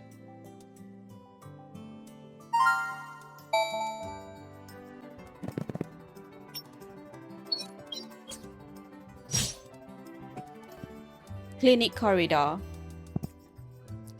There you are. You find Darius Morgan waiting in front of the ward as you hastily arrive at the hospital. It appears two policemen have just left. How is she doing? She's regained consciousness and we've already concluded a round of questioning. She has personally confirmed that there was a suicide pact. What? She admitted to it? You and Artem exchange a look of surprise. What about her motive? Does her story match the forensic evidence? Yes, we've gone through all of that. According to Mother Briggs, their suicide attempt went like this. Darius opens the notes he took during questioning and starts to recap it for you and Artem by drawing a flowchart. After Miss Bennet left that night, Mother Briggs came home and got into an argument with Miss Fennell. She said she went by the studio that morning and found that it had been shut down, which meant Miss Fennell wouldn't get her money even if she won the case. Why would she say that? If Mother Briggs was mistrustful of lawyers and pessimistic about the law because of her own failed case, then she could have been targeting Kiki, doubting her ability to win. But the way she framed it, it looks like she was directly targeting Miss Fennell. She skipped the hopeful part and refuted the best possible outcome of that hope. Well, her answer was that lawyers only care about winning cases. As for the composition of the word, it's just a matter of whether they make more or less money. Moreover, once the litigation begins, the studio would probably attempt to sabotage Miss Fennell's reputation and destroy her career in the art circle. Therefore, she believed that Miss Bennet wasn't being completely honest with Miss Fennell and that Miss Fennell must be mentally prepared for the worst. But what she said led to Miss Fennell having a mental breakdown, so the two of them decided to stop waiting. Miss Fennell mixed her accumulated stock of sleeping pills with milk. Each of them had a glass of it and laid down, one in the bedroom and the other in the living room. The story completely lines up with the results of our on-site investigation. There was no fighting, no sign of forced entry, and it matches the traces left in the room. Wait a minute. Artem had taken out his notebook in the middle of the story and started to organize the clues as he listened. He can't help but frown and ask a question as Darius begins to talk about on-site forensics. If they laid down immediately after drinking the sleeping pills, when did they write their suicide notes? Yeah, Miss Fennel clearly put a lot of effort into writing hers, and Miss Briggs posted her 10 questions, which got an astonishingly high number of views. I don't believe the suicide notes were mentioned in the order of events you just went over. Well, we asked her about it, but Miss Briggs said she didn't remember clearly. She claimed that because of the two of them were in different rooms, the bedroom and the living room, she had no idea what Miss Fennel was doing. She was completely focused on finishing her own note. Afterwards, she called the police. That was the last thing she remembered before losing consciousness. So, the order of events appears simple, and the police have a clear path to take with their investigation. Plus, they've also asked all the questions you could think of. Miss Briggs' story sounds flawless, perfectly matching the police findings in the investigation. But both Artem and Darius are frowning, so you ask them. Then why do you both have that expression on your face? Is there something wrong with that? Nothing. It's a completely solid story. If it matches the forensic report from the police, then I can hardly find fault with it. You notice that Arthur specifically chose the word story to describe her testimony. After a brief pause, he snaps his notebook shut, in which he'd been jotting down notes this whole time. Captain Morgan, have the police looked into Myrtle Briggs' motive for suicide? Yes, her motive can be traced back to both her social and work life. She doesn't have many friends to begin with. Over the last few months, she's mostly just spoken with Susan Fennell. The rest of her social life revolves around her fans and the forum. Huh? So she doesn't talk to anyone else? No, and this brings us back to her family. Both her parents work abroad. They offered to take her with them, but she refused. She said she only wanted to draw here in the country. So she wants to pursue her dream here? Pretty much, but her parents think she isn't cut out for it, so they haven't exactly been offering her support. But the Briggs has to make a living on commissions. That's why she puts great emphasis on interacting with fans to maintain her popularity. So her job with the studio must have cost her a lot of income. Yeah, that was roughly half a month of her living expenses. She said that it had been a traumatic experience and that it was an insult to her as a professional artist. And this is about all the info we managed to get out of Miss Briggs before she had to rest again. Is she resting right now? Yes, given her current mental state, she is still not fit for extended questioning. We've asked her whether she consents to be questioned by lawyers, but she immediately refused. She also told us to send you a message. She said she met Miss Fennell on the forum after discovering they shared a similar experience. Then they added each other and chatted online before moving in together. Even though they decided to end their lives together, she still showed support when Miss Fennell resorted to legal aid to put up one last fight. She said it was the incompetency of lawyers that eventually led to the tragedy. So she said she doesn't care what you're going to say in court, a Batman of suicide or otherwise, but she wants you to keep your noses out of her private affairs. Keep our noses out? The aggravation and regret in Darius' voice reminds you of that emotional 10 questions posed and Miss Fennell's suicide note. However, just as your heart begins to ache with sympathy for the two souls that have been let down by the legal system, Artem gently touches the back of your hand. Don't think too much into this. Our client was Susan Fennell, so our responsibility lies with her. Whether or not we're being nosy by continuing our investigation isn't something for Miss Briggs to decide. Yeah. Artem looks back to Darius.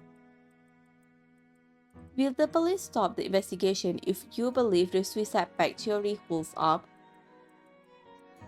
Not really. In fact, we haven't drawn any conclusions on whether this case was a suicide pact or not. What? You're not certain yet? No. We're still waiting for another piece of evidence because a forensic expert on the team specifically requested a re-examination. Captain Morgan, an officer in plain clothes who had just left the corridor rushes over again, interrupting Darius. Captain Morgan, you're needed back at the team ASAP. They said the fingerprint results are about to come out. Fingerprints? Yes, the fingerprints on the blister pack they took the sleeping pills from. The initial results showed both of their fingerprints. Which is understandable considering they had been living together for a while and shared a suicidal tendency. But when you push a tablet out of a plastic covering, only one set of fingerprints will be left on that specific spot. For instance, when your colleagues return with a pack of pills they bought, the pack is bound to have their fingerprints on it. But when you press on the plastic covering to take out the tablet, only your fingerprints will be left on the covering. So, the forensics expert is trying to determine who actually prepared the drug by examining the fingerprints on the plastic covering. Once again, the same terrifying chill runs down your spine. You are finally beginning to understand Artem's thought when he was frowning in hesitation. Although Mr. Brick's explanation about how neither of them knew what the other was doing when their suicide notes were written appears to make sense, it's all founded on the assumption that Miss Fennell was the one who prepared the drug. That would explain the blurry gap of the blank period. If the forensic report proved that it was Susan Fennell who prepared the drug, then there will be sufficient evidence to support the suicide pact theory. On the contrary, if it was Mr. Briggs who prepared the drug, then many of our previous theories will be thrown out, leaving more holes in the mystery. Abatement to suicide. I think Miss Briggs might know more about the law than we imagine. As he speaks, Artem's gaze pierces through the glass panel of the patient room door and fixates on Miss Briggs, who's lying on the bed with her eyes closed. The pale light of the hospital room casts a glow on her pallid cheeks, heightening the gloomy atmosphere. The call to the police, the suicide note online, and her warning to you just now. Everything about her exudes the madness of someone about to descend into the abyss, hopeless and despairing, with no care for this world. But it appears to you now that maybe she has been in that abyss all along. And she wants to drag everyone of you down with her. We also plan to visit their apartment in North Dallas. You can go there directly if you want to participate in the investigation. Right. Thank you very much, Captain Morgan. Please keep us informed about the fingerprint results. Sure, I'll be heading back to the team then. I'll let you know if anything comes up. After instructing the police officer to keep watch outside the ward, Darius turns to escort you out of the hospital.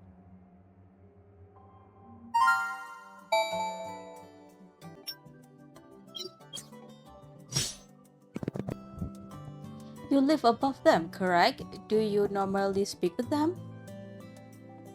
Well, not really. They rarely come out and they order delivery every day.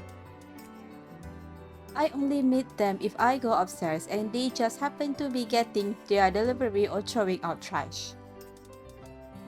Do they ever go out apart from when they need to get delivery or take out trash? No, we go out for some exercise in the morning and evening and we never see them. We were just wondering how the girls never seem to have to go to work. In an old neighborhood like this, neighbors see each other almost every day, which brings everyone a bit closer. If people rarely saw them in this kind of environment, then it must be true that they seldom went out. Looks like they're a pair of recluses then. Are you asking about the two girls who live together? I heard they overdosed and that one of them died and the others in the hospital. Is that true, officer? I'm afraid I can't give you any details. The police are still looking into it. Did you have any contact with them? Not really. I just do the cleaning around here, so I don't actually know much about them. I sometimes see them coming down in a hurry to throw out the garbage just before it's collected. They seem pretty decent, and they definitely did a great job sorting their garbage. I never really had to help them with it. Why would they do this to themselves? They were so young. Could you tell us if there was anything special about the stuff they threw away? Special? I remember it mostly being takeout boxes and leftovers. Alright, I almost forgot. They used to throw away these colorful notebooks full of stickers. Notebooks full of stickers? Did they write anything in them or were they empty? I'm not sure. They threw away whole notebooks and I don't read other people's waste paper when sorting. But the books didn't turn up very often. I'd say maybe once every 2 weeks. It would probably be about time for another notebook to be thrown out in a few days' time if they hadn't gotten themselves into this whole mess. Are you the only person responsible for the sanitation work in this neighborhood, like sorting garbage and cleaning the streets? Yeah, I'm the only one. It's definitely tiring, but I do get fed better. Around the time the incident occurred, did you come across any of those colorful pictures near this building? You mean they might have thrown their handicrafts elsewhere instead of including them in the trash like they normally do? No, I didn't. They were good girls. I wouldn't say that about them if they littered. Got it. Thank you.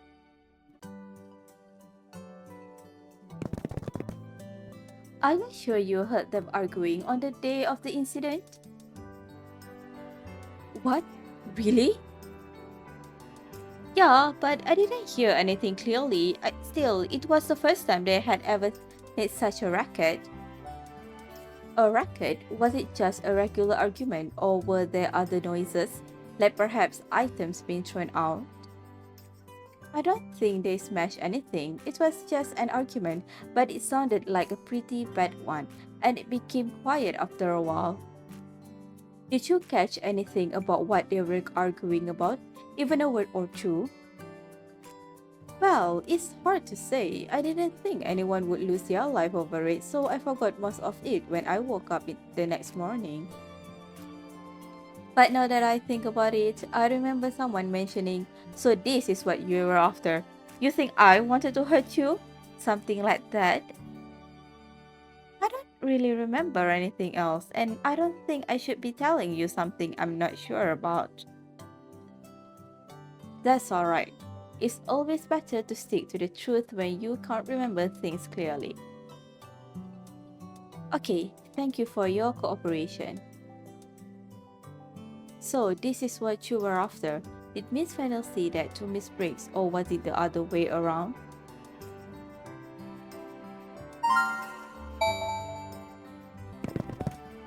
Awesome. Why did you ask about those pieces of paper just now? I just can't help feeling like something's off with the suicide note. Two people determined to end their lives together would hardly ignore each other right at the end of their lives. You're right, and the fact that both of them love venting in the forum meant that they would be used to sharing things with each other. And Miss Fennel specifically chose to write her suicide note on this elaborate piece of paper. It doesn't seem like the note was meant for police officers and attorneys that she didn't even trust. Based on what her neighbor said, I think Miss Fennel was reluctant to accept Miss Briggs' point of view in that argument. And what Kiki said earlier can be indirectly verified by Miss Briggs' statement. So, I don't think Miss Fennel would have held on for so long just to give up without a good reason. Then, if the police can confirm that it was Miss Briggs who prepared the sleeping pills, we could theorize that Miss Fennel had already given up the idea of suicide by the day the incident occurred. But due to her hatred for the police and attorneys, Miss Briggs managed to persuade or trick Miss Fennel into joining her in committing suicide. If that's true, then things would get complicated. It's difficult to tell whether the situation should be ruled as a Batman murder or a suicide pact where one party failed to go through with it. And the punishment would be different for each situation. You rub your face, feeling a bit of a headache while trying to sort out what you want to say. Suddenly, Artem's phone vibrates. It's Celestine. The results of the investigation into Miss Briggs' dispute with the studio have come out, and she's asking us to return to the office so that we can discuss it. In fact, the clues we have at present are pointing in a clear direction. We're only missing two more pieces of the puzzle.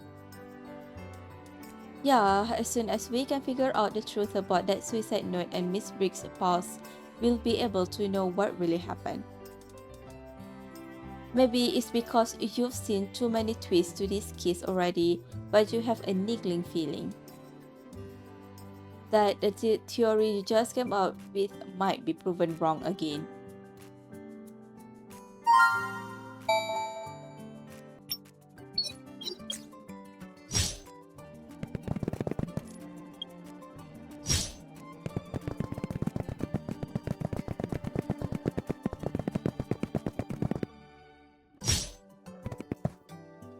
Artem's office. Celestine, so you're saying that Miss Briggs never had a chance to claim compensation? Celestine handed the materials to you as soon as you arrived at the office.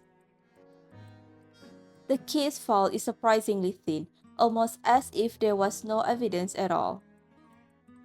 Yes, I directly contacted the lawyer in charge of the case.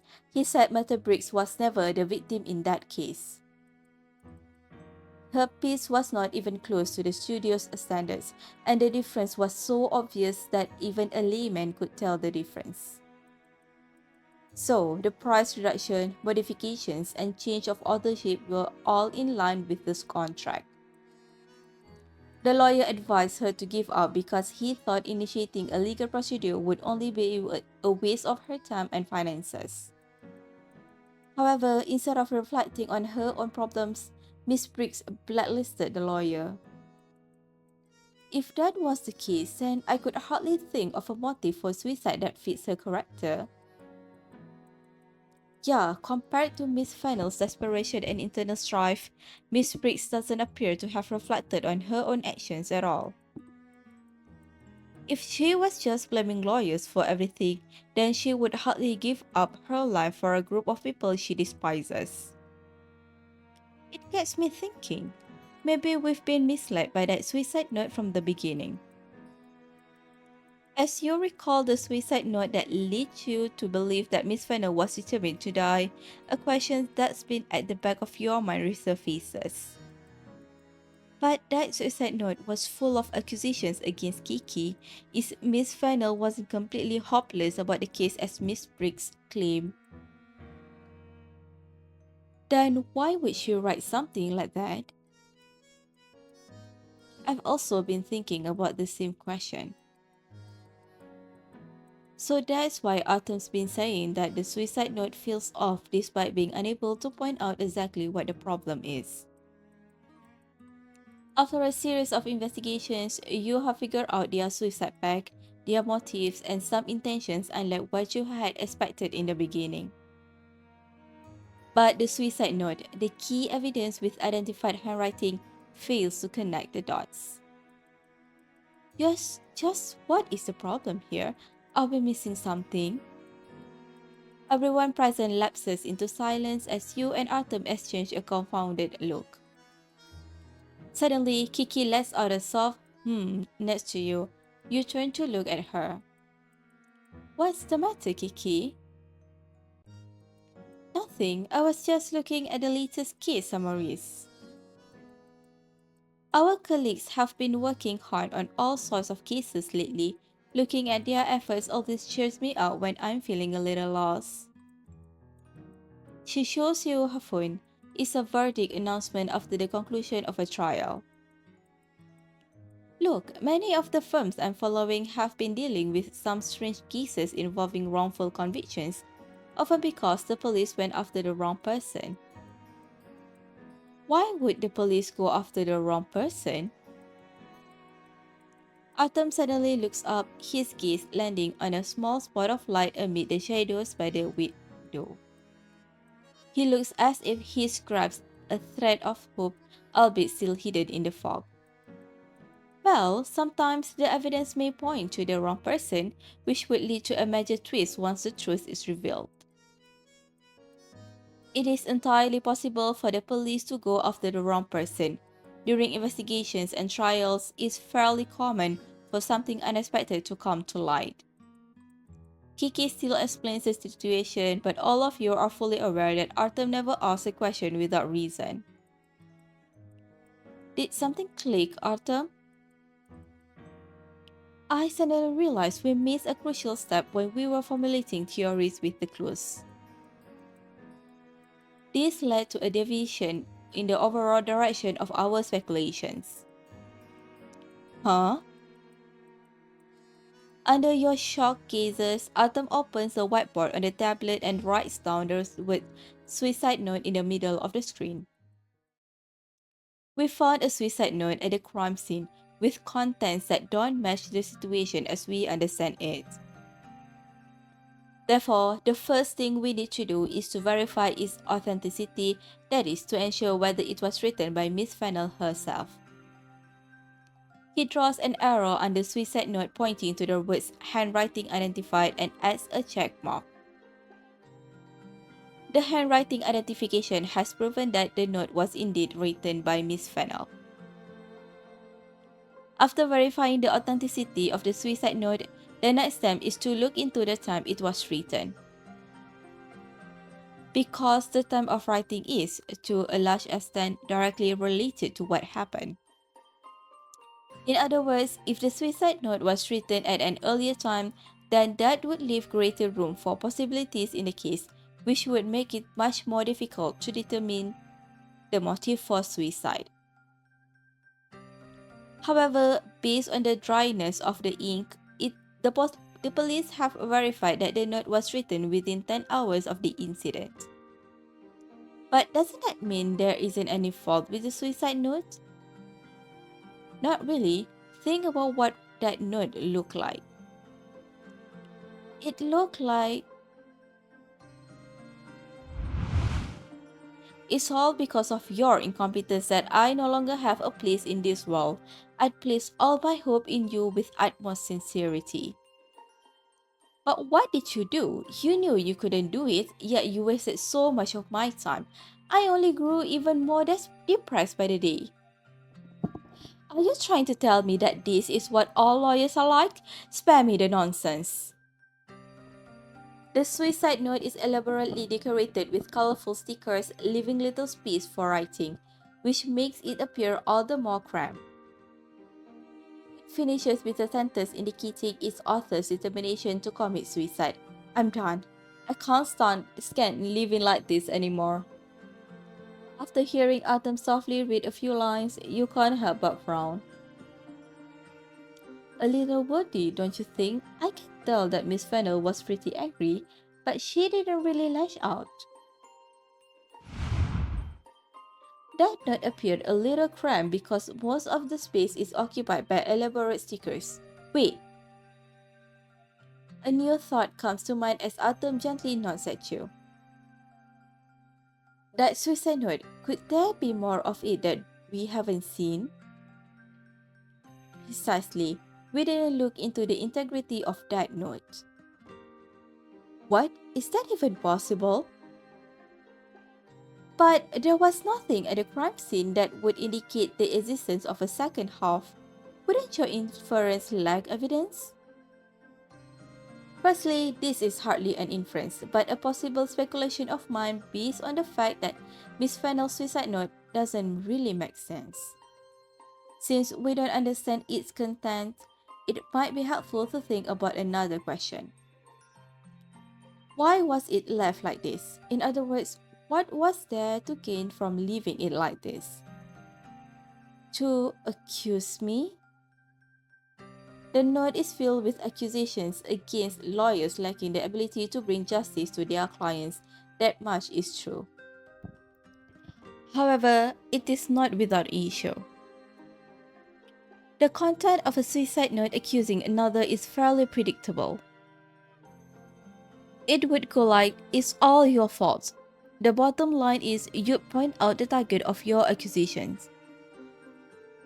But this note fails to do so at the beginning or anywhere throughout the note. My name isn't mentioned in the note. Now that I think about it, I don't think it was mentioned. The police found you only because you happened to be there looking for Miss Fennel to discuss the case with her. That was how they found out you were her lawyer. So, we've been letting our preconceived notions get the better of us right from the beginning. According to Captain Morgan, Miss Fennel had a habit of withholding the most important message until the end of an article. But to convey it in just one simple sentence in the very end? I'm done. I can't stand living like this anymore. This remark doesn't help accuse, defame, or reprimand Kiki at all. If the purpose of this note is to accuse you, then that key point where she reveals your identity is bound to follow. Moreover, her writing remains tidy even at the end of the note, indicating that she wasn't feeling too weak to write due to the effect of the sleeping pills. This means that if the part identifying Kiki as her target is non-existent, her supposed motive for leaving the suicide note doesn't stand. If nothing comes after the note, then this note does not match Miss Fennel's writing style, and there would be no reason for its existence. Could it be that this was never meant as a suicide note to accuse Kiki? Or just someone have hidden the part where she mentioned Kiki's name? Regarding your speculations, I'd consider both possibilities. After all, we've been having doubts about Miss Fennel's motive right from the start. Adding the clues we gathered from the previous investigation and the police theory. If Miss Fennel didn't willingly commit suicide, then we can rule out the possibility of the suicide pact. If this was never a suicide, then the suicide note would also be unnecessary. Rather, this might not be a suicide note, but a letter of criticism. So, who could have hidden the part of where Miss Fennel identified the target of her accusations? And why would they leave such a vague clue? Only someone who wanted Miss Fennel dead would have hidden that part. And the reason why they hid it could be because the clue points to none other than the perpetrator, while the part they did leave for us to find serves to hide their identity. It's also possible that this would put the blame on a group of people the killer has long held a grudge against, the lawyers. If this was true, then what you are dealing with wouldn't be a suicide pact, it would be a murder. And it would make perfect sense if the note was targeting murder bricks. When the two of them agreed to commit suicide together, Miss Fennel was counting on Miss Briggs to help her escape her misery. But Miss Briggs didn't do anything to prepare the sleeping pills. Therefore, the suicide had to be postponed, and Miss Fennel couldn't find relief. That was when Kiki accepted her case and worked hard to improve her mental state. Yes, right when Miss Fennel was about to be saved by Kiki, Miss Briggs ripped open her old wound by telling her that everything Kiki had been doing was actually meaningless. So, Miss Fennel left a note accusing Miss Briggs, ready to bid farewell to her life. But how? You fall back into your chair, speechless. Your mind goes blank. It's hard to imagine what kind of person would make such a vicious and elaborate plan.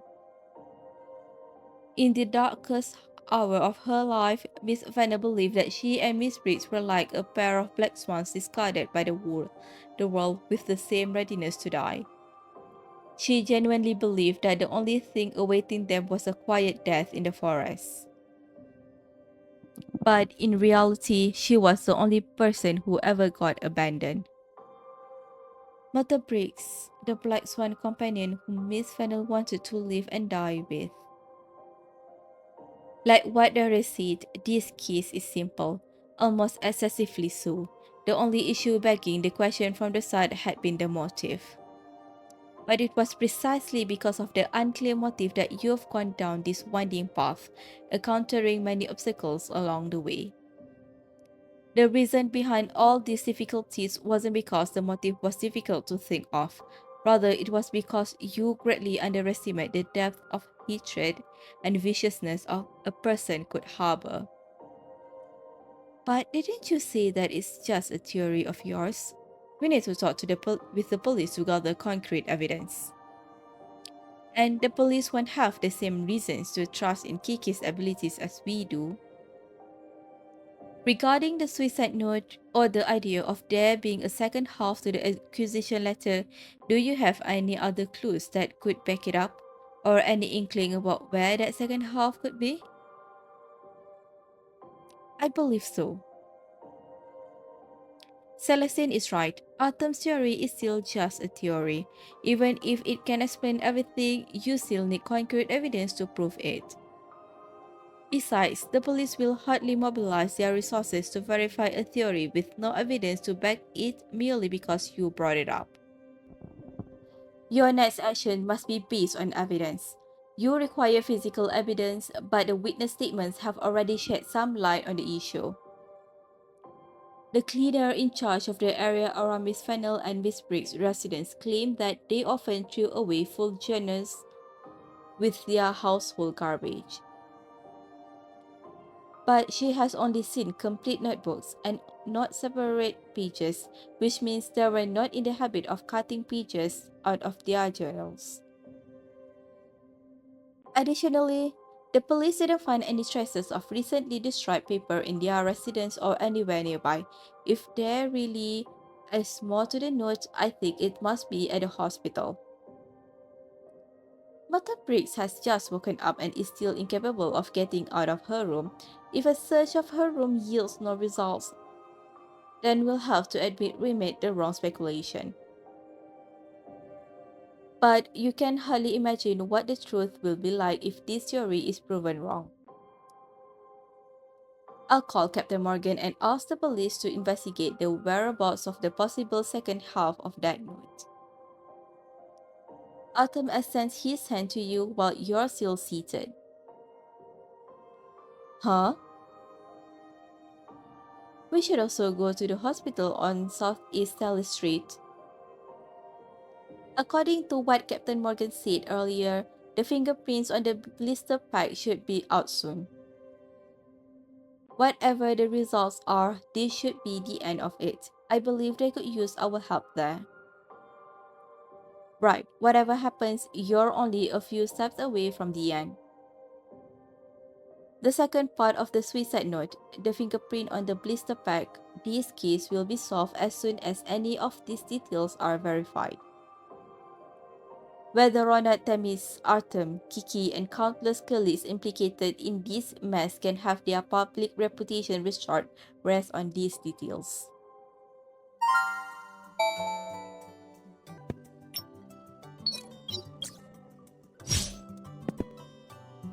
Outside the clinic, Artem calls Darius before you set off for the hospital. Darius puts together a team at once to start the search. By the time you reach the entrance of the hospital, Darius has finished organizing all the clues and conclusions regarding the case. So, there is a second half to the suicide note, isn't there? Yes, a nurse reported having seen a slip of paper among some toilet paper and other garbage when cleaning out the bin in Miss Brick's room, but she didn't think any of it at, at the time. The surveillance footage shows that Miss Briggs threw it in while the officers on guard were changing shifts. She was quick about it. Did you find where the slips of paper come from? Yes, we found an empty notebook hidden in the inner pocket of Miss Briggs' jacket. It belonged to Susan Fennell. By the way, the fingerprint results are out. The blister pack only had Miss Briggs' fingerprints on it. This proves that Miss Fennell didn't take out the sleeping pills. It was all done by Miss Briggs. Additionally, Miss Briggs confessed to everything in our interrogation earlier. This case should be closed as soon as my colleagues find the second half of the note at the garbage station. Mother Briggs came clean. Darius nods and takes out his notebook, showing you the hastily jotted notes.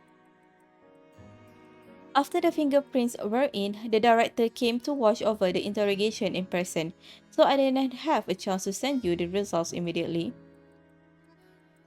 But with the clues you provided, all it makes sense now. After taking a deep breath, Darius tells you the conclusion.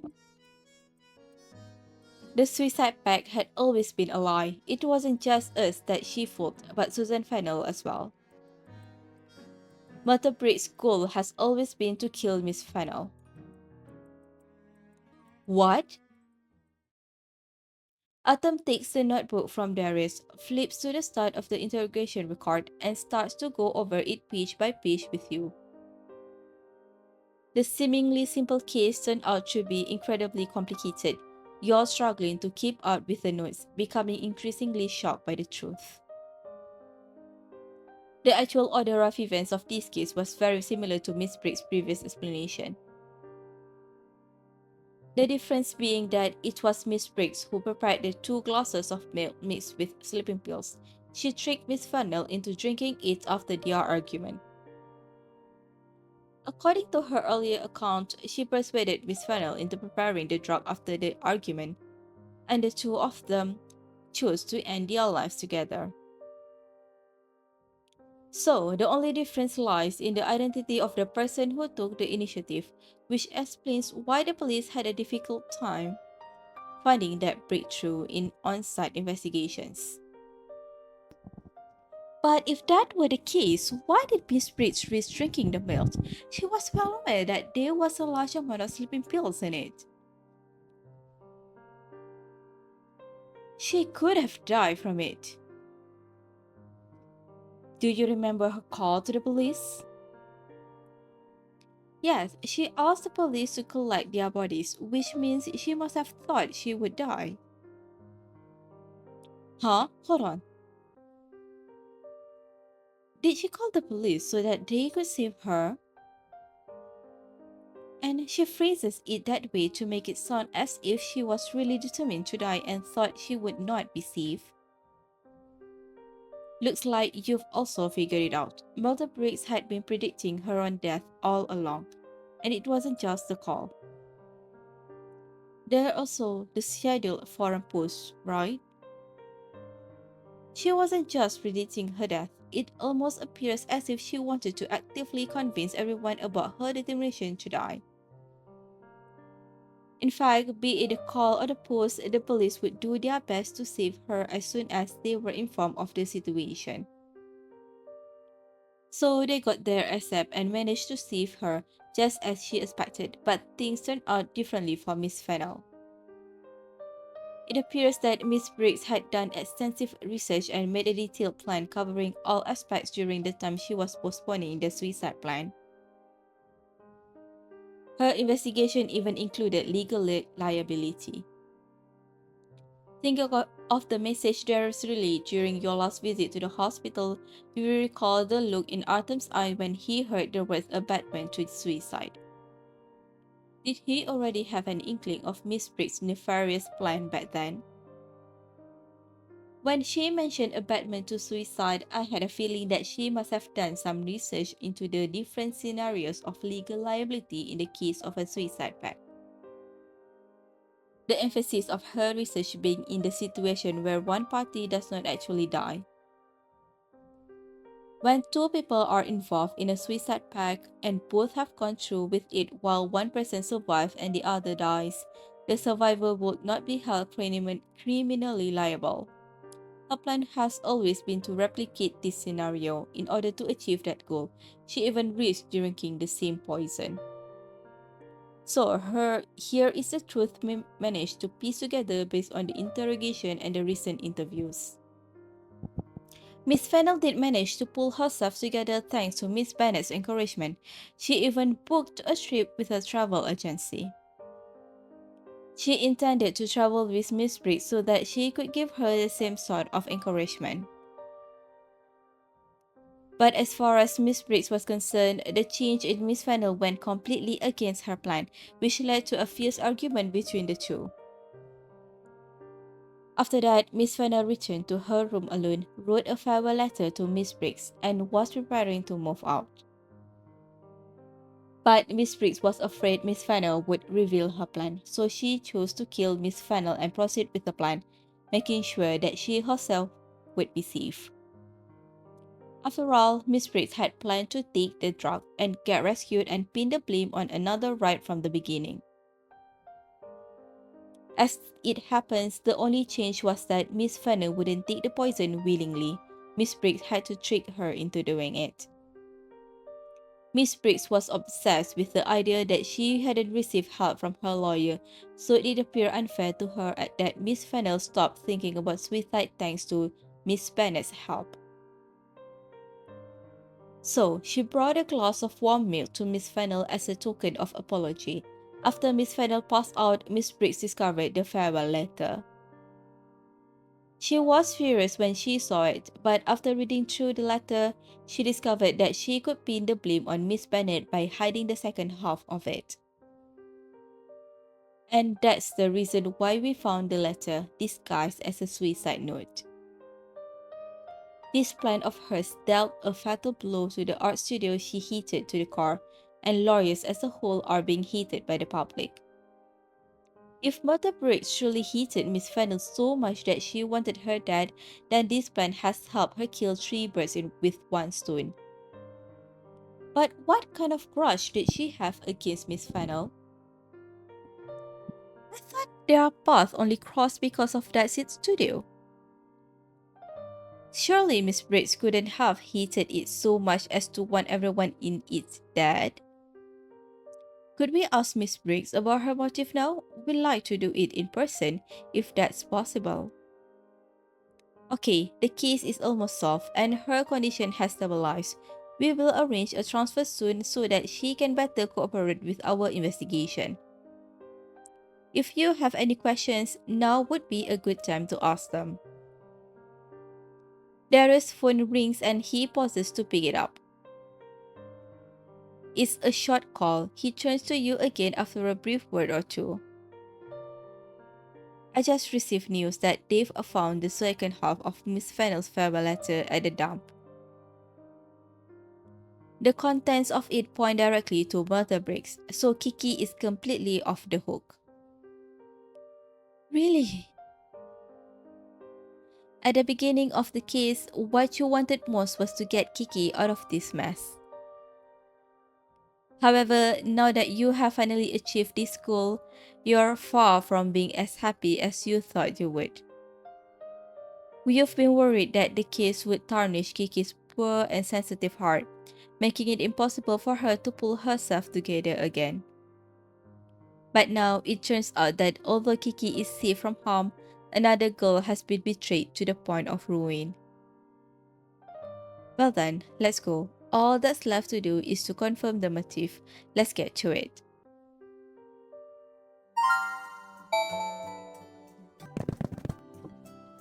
Hospital ward.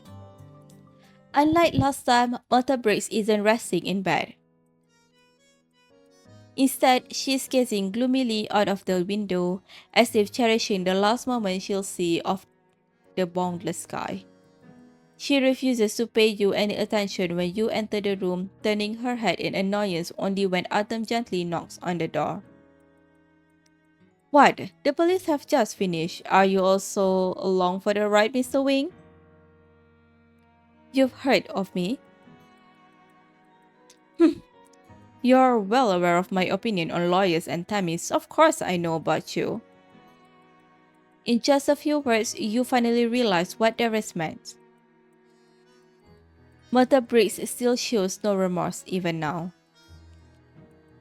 She isn't showing you the least bit of courtesy, much less inviting you to sit down for a talk. But unlike his normal polite self, Artem drags 2 chairs over without asking and invites you to sit with him opposite the sick bed. It appears you're not in the mood to talk, so I'll get straight to the point. Why did you target us lawyers and Susan Fennell? What? After all I've said to Captain Morgan, didn't he tell you anything? I want to hear it directly from you. A trial is inevitable at this point after all. You'll also need a lawyer for your defense. Ridiculous. Are you going to personally see to it, Mr. Wing? I can introduce you to someone reliable at the very least. Atom's voice is utterly calm. The way he speaks sounds neither humble or haughty, but exudes a compelling power. Pursing her lips, Mata Briggs, who was rolling her eyes and refusing to talk moments ago, now speaks up through gritted teeth, her voice full of venom. Cut the crap. We're from different walks of life. You don't see things the way we do. I'll be darned if I actually believe you'll help me. How many times do you think I'll fall for your tricks? Her hysterical cry, full of rage, bursts through your ears. Autumn shakes his head. His gaze is calm and indifferent when he looks at Miss Briggs again. As if looking at a wilted plant without any hope of saving. If you're referring to your dispute with the studio, your lawyer did nothing wrong. In fact, he helped you save a good amount of time and money. Yeah, of course you see that. You're in this together. That's why you're getting what you deserve now. And the studio that stole my money and my work, it served them right to go bankrupt. And Suzanne, what right did she think she had? A few thousand fans on her blog? How dare she mess with my art? Mess with your art? Did Miss Fennell do something to your work? Yeah, don't you know? An incompetent rookie, doomed to work her head off her entire life, someone who could never become a great artist, modified my art. Yeah, I can deal with the studio cutting corners, but asking her to edit my art? Seriously, someone like that? My fans know my work from the brushstrokes. Now that she changed them, what would my fans think of me? Through her words are fragmented by her rage, you finally manage to piece together what happened. So, you wanted Susan Fennell that simply because she changed your art per the studio's request? You make it sound so trivial, but you're not even artists. You'll never understand our pain when our work isn't taken seriously. Every brush stroke of mine is infused not only with my blood and tears, but it also carries the expectation of my fans. If Suzanne Fennell was capable of that, then why couldn't she be the lead artist for anything? Why wasn't she some kind of internet sensation? After a year in the industry, she was getting nowhere and could only barely support herself by slaving away at the studio. That was all she had, and that was all she was gonna be in life. How could I let someone with little to no skills touch my art? Consider yourself lucky because you'll never understand how humiliating it is. You. As you open your mouth to retort, Artem presses on the back of your hand and shakes his head at you. No need to respond. We're not here to persuade her today, so it doesn't matter. But he gently pats on your shoulder, attempting to appease your anger. Then he turns toward Mata Briggs. You just mentioned that Susan Fennell didn't have the talent to become an internet sensation or a lead artist, and that she was not going to move up in life. I believe you also said that we come from different walks of life and don't share the same views. Isn't that correct? So what? Atom straightens up, turning away his gaze in a solemn expression. It appears what he's going to say next isn't meant for Murder Briggs. Some people are born in the abyss and live there. They spend their whole lives trying to climb up the cliff in search of another world. Given the right circumstances, some people like this can change their lives and achieve their goals. But others fail, not because they haven't tried hard enough or lack the words or the right fairy tales to encourage them. What they truly lack is an opportunity, one that allows them to move up the ladder that only shows itself once in a blue moon. A student named Ronan had the opportunity to find the next rung of the ladder until a demon named Lamon Rousseau took it from him. Kiki held the ladder still for Susan Fennell to find her way up, but another demon came and kicked it down. This time, that demon was you. You! Mother Briggs struggles and rage. The calves on his wrists clank against the bed railings as she strains against her restraints. But Atom ignores her altogether. Instead, he takes your hand and walks straight to the door. Something seems to occur to him after taking a few steps toward the door. He turns around and places his business card on the table at the end of the bed. Like I said, feel free to contact me if you need a defense lawyer. I will help you to the best of my ability. Despite your talk of anger and hatred against lawyers and police officers, you still have faith in our abilities, don't you? Just like that police call of hers, even with all that drama, when it come down to it, she still depended on them to save her life. Get lost! Atom closes the door gently, trapping the furious roar inside.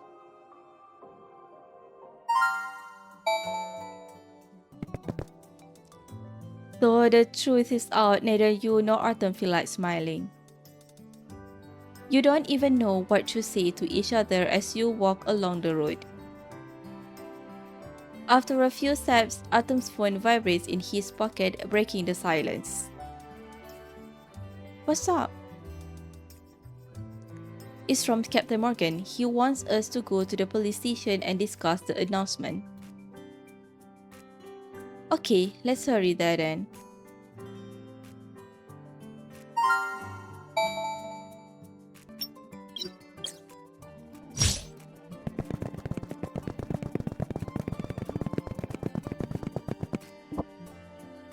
Police station.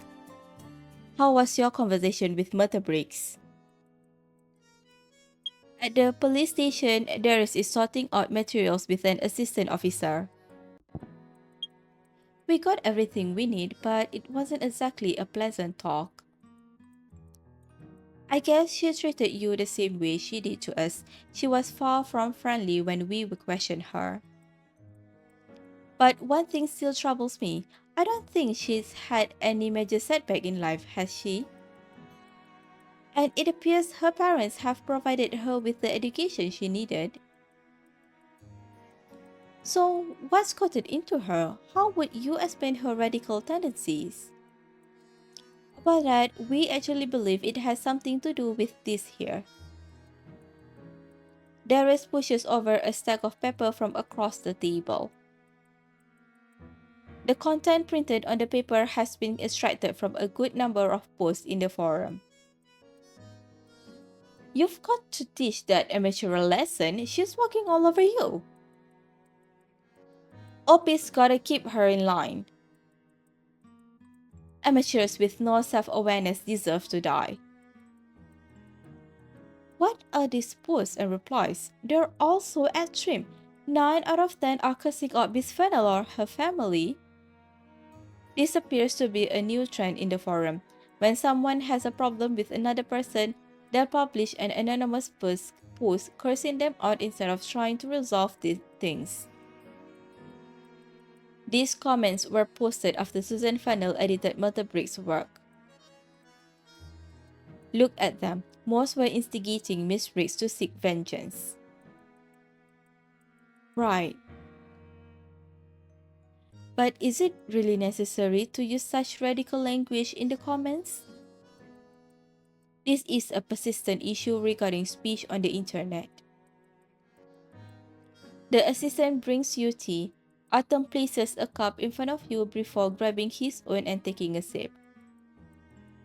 Negative emotions against others are often magnified in public discourse, sometimes without the people involved even being aware of it. I'm not saying that these people online should take full responsibility for Miss Fennel's murder. But what if someone tried to talk Miss Briggs out of her hatred when she was insulting Miss Fennel online?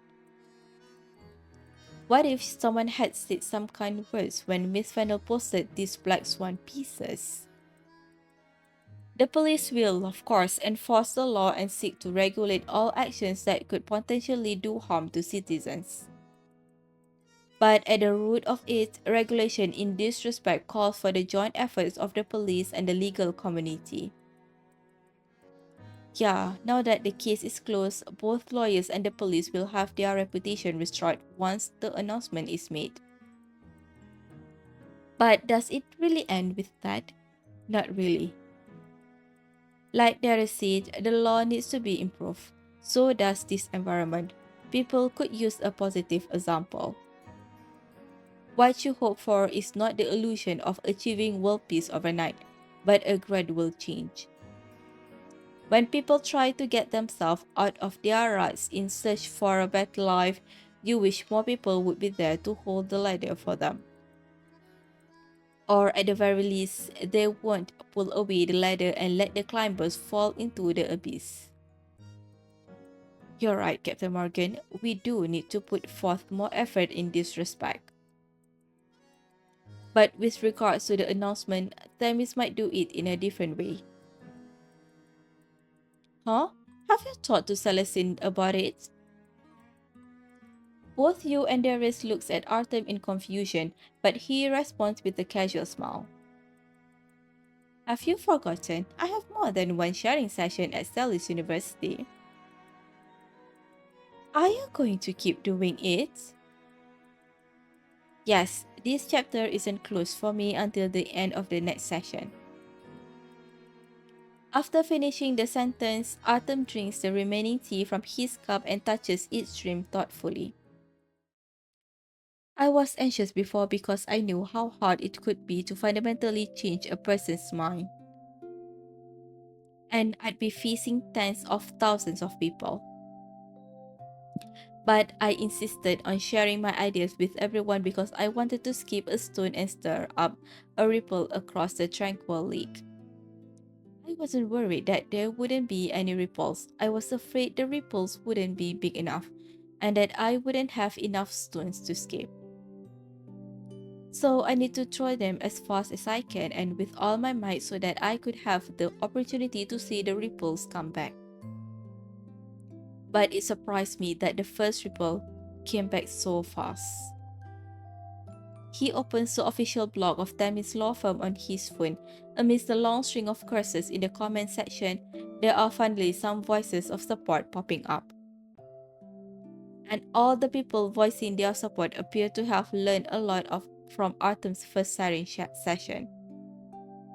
So you're determined to do a second session?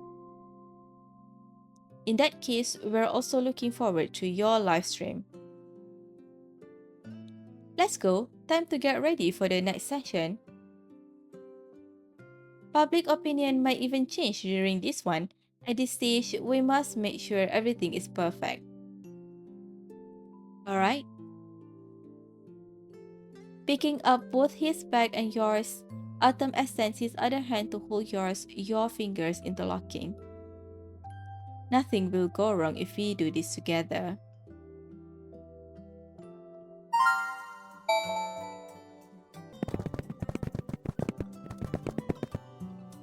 Classroom. The second sharing session is about to begin, but what happened last time is still fresh in your memory. However, with the two announcements published by the police and the law firm, the atmosphere this time is drastically different from the first session. Though voices of doubt and protest haven't completely vanished among the students, the expression facing you have become much less hostile. The case must have stirred up quite a few thoughts among the students. I've also learned a lot from it. Moving your gaze away from the audience, you carefully examine every crease around the bottom of Artem's shirt and help him redo his cufflinks. Thanks to the reflectors and light stands, it's not easy for someone among the audience to see the preparation area you're in.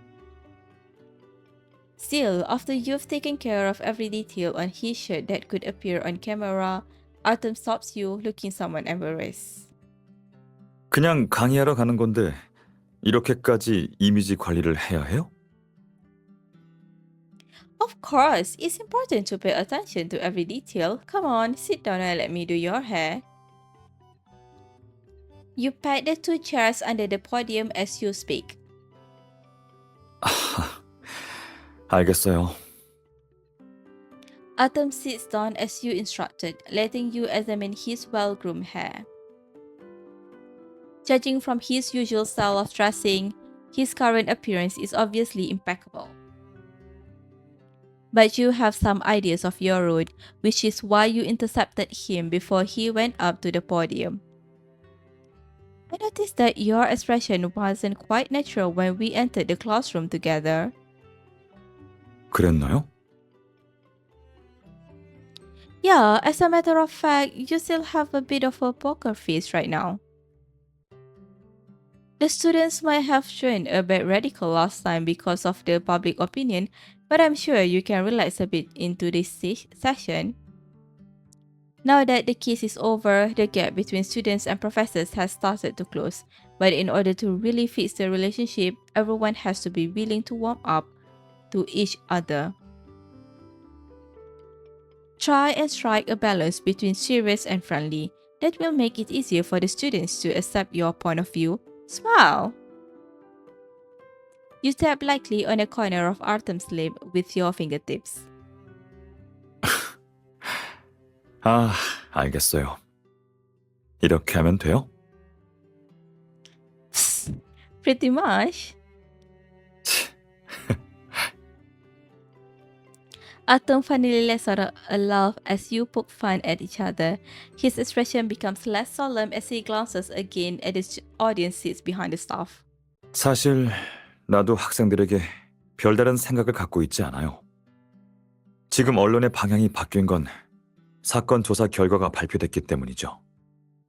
만약 비슷한 일이 또 생긴다면 그땐 모두가 다른 반응을 보일까요?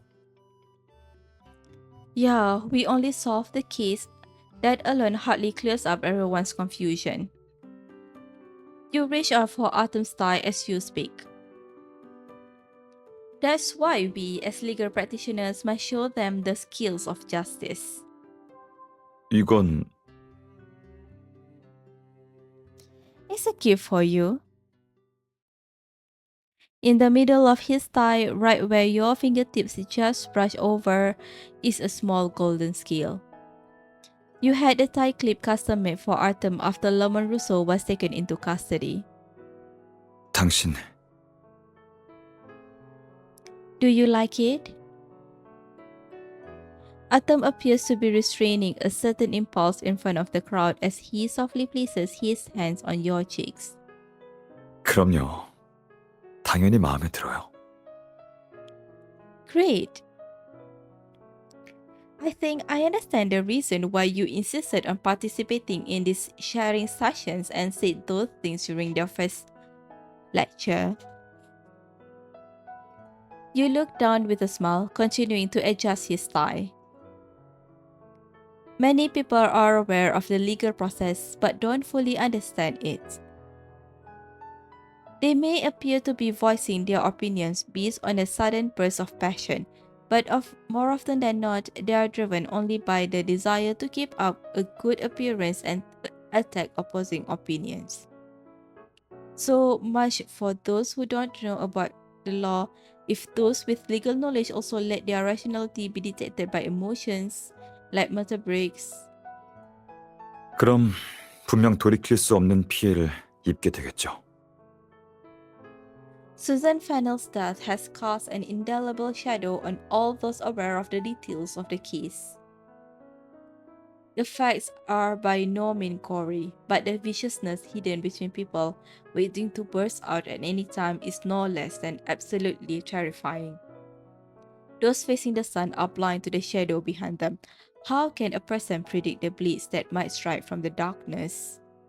박주연 씨나 그 커뮤니티의 다른 멤버들에 비해서 우리가 꼭 악이 없는 햇빛 아래에 살아가고 있다고는 장담할 수 없어요. 하지만 난 우리의 영혼은 마치 산골짜기를 흐르는 시냇물처럼 낙엽과 반짝이는 햇빛을 싣고 결국에는 우리가 정한 방향으로 끊임없이 흘러갈 거라고 생각해요. 그 과정에서 만약 우리의 흐름이 길 잃은 이들을 이끌 수 있다면 그게 바로 우리가 존재하는 의미이자 가치겠죠. Yeah, that's why the second lecture today is especially important. The two of you have supported each other through an arduous journey. The road ahead may still be bumpy, but with the warmth of his hands against your cheeks and your care for him, there is nothing to be afraid of. Having finished adjusting his tie, you pat Artem on the shoulder as the two of you turn your eyes to the podium and see the audience gradually filling the seats. Time to go. This time's a brand new adventure. 좋아요. The two of you have no need for a hug or a moment alone. Instead, you exchange a smile of tacit understanding. Over the long journey you've had together, you have shared enough love and comfort. At this moment, what truly matters is the calmness and trust. Artem waves at you before walking up to the podium. An easy smile appears on his face. That's how it should be. The atmosphere of the second sharing session is relaxed and cheerful, like how usual sharing sessions are. The invisible tension that lingered among the audience has gradually faded away. Between the students' questions, you look at your phone out of habit, browsing through the forum previously frequented by Miss Fennell and Miss Briggs. There are still lots of posts full of negativity, and why are people still provoking others to get revenge? Huh?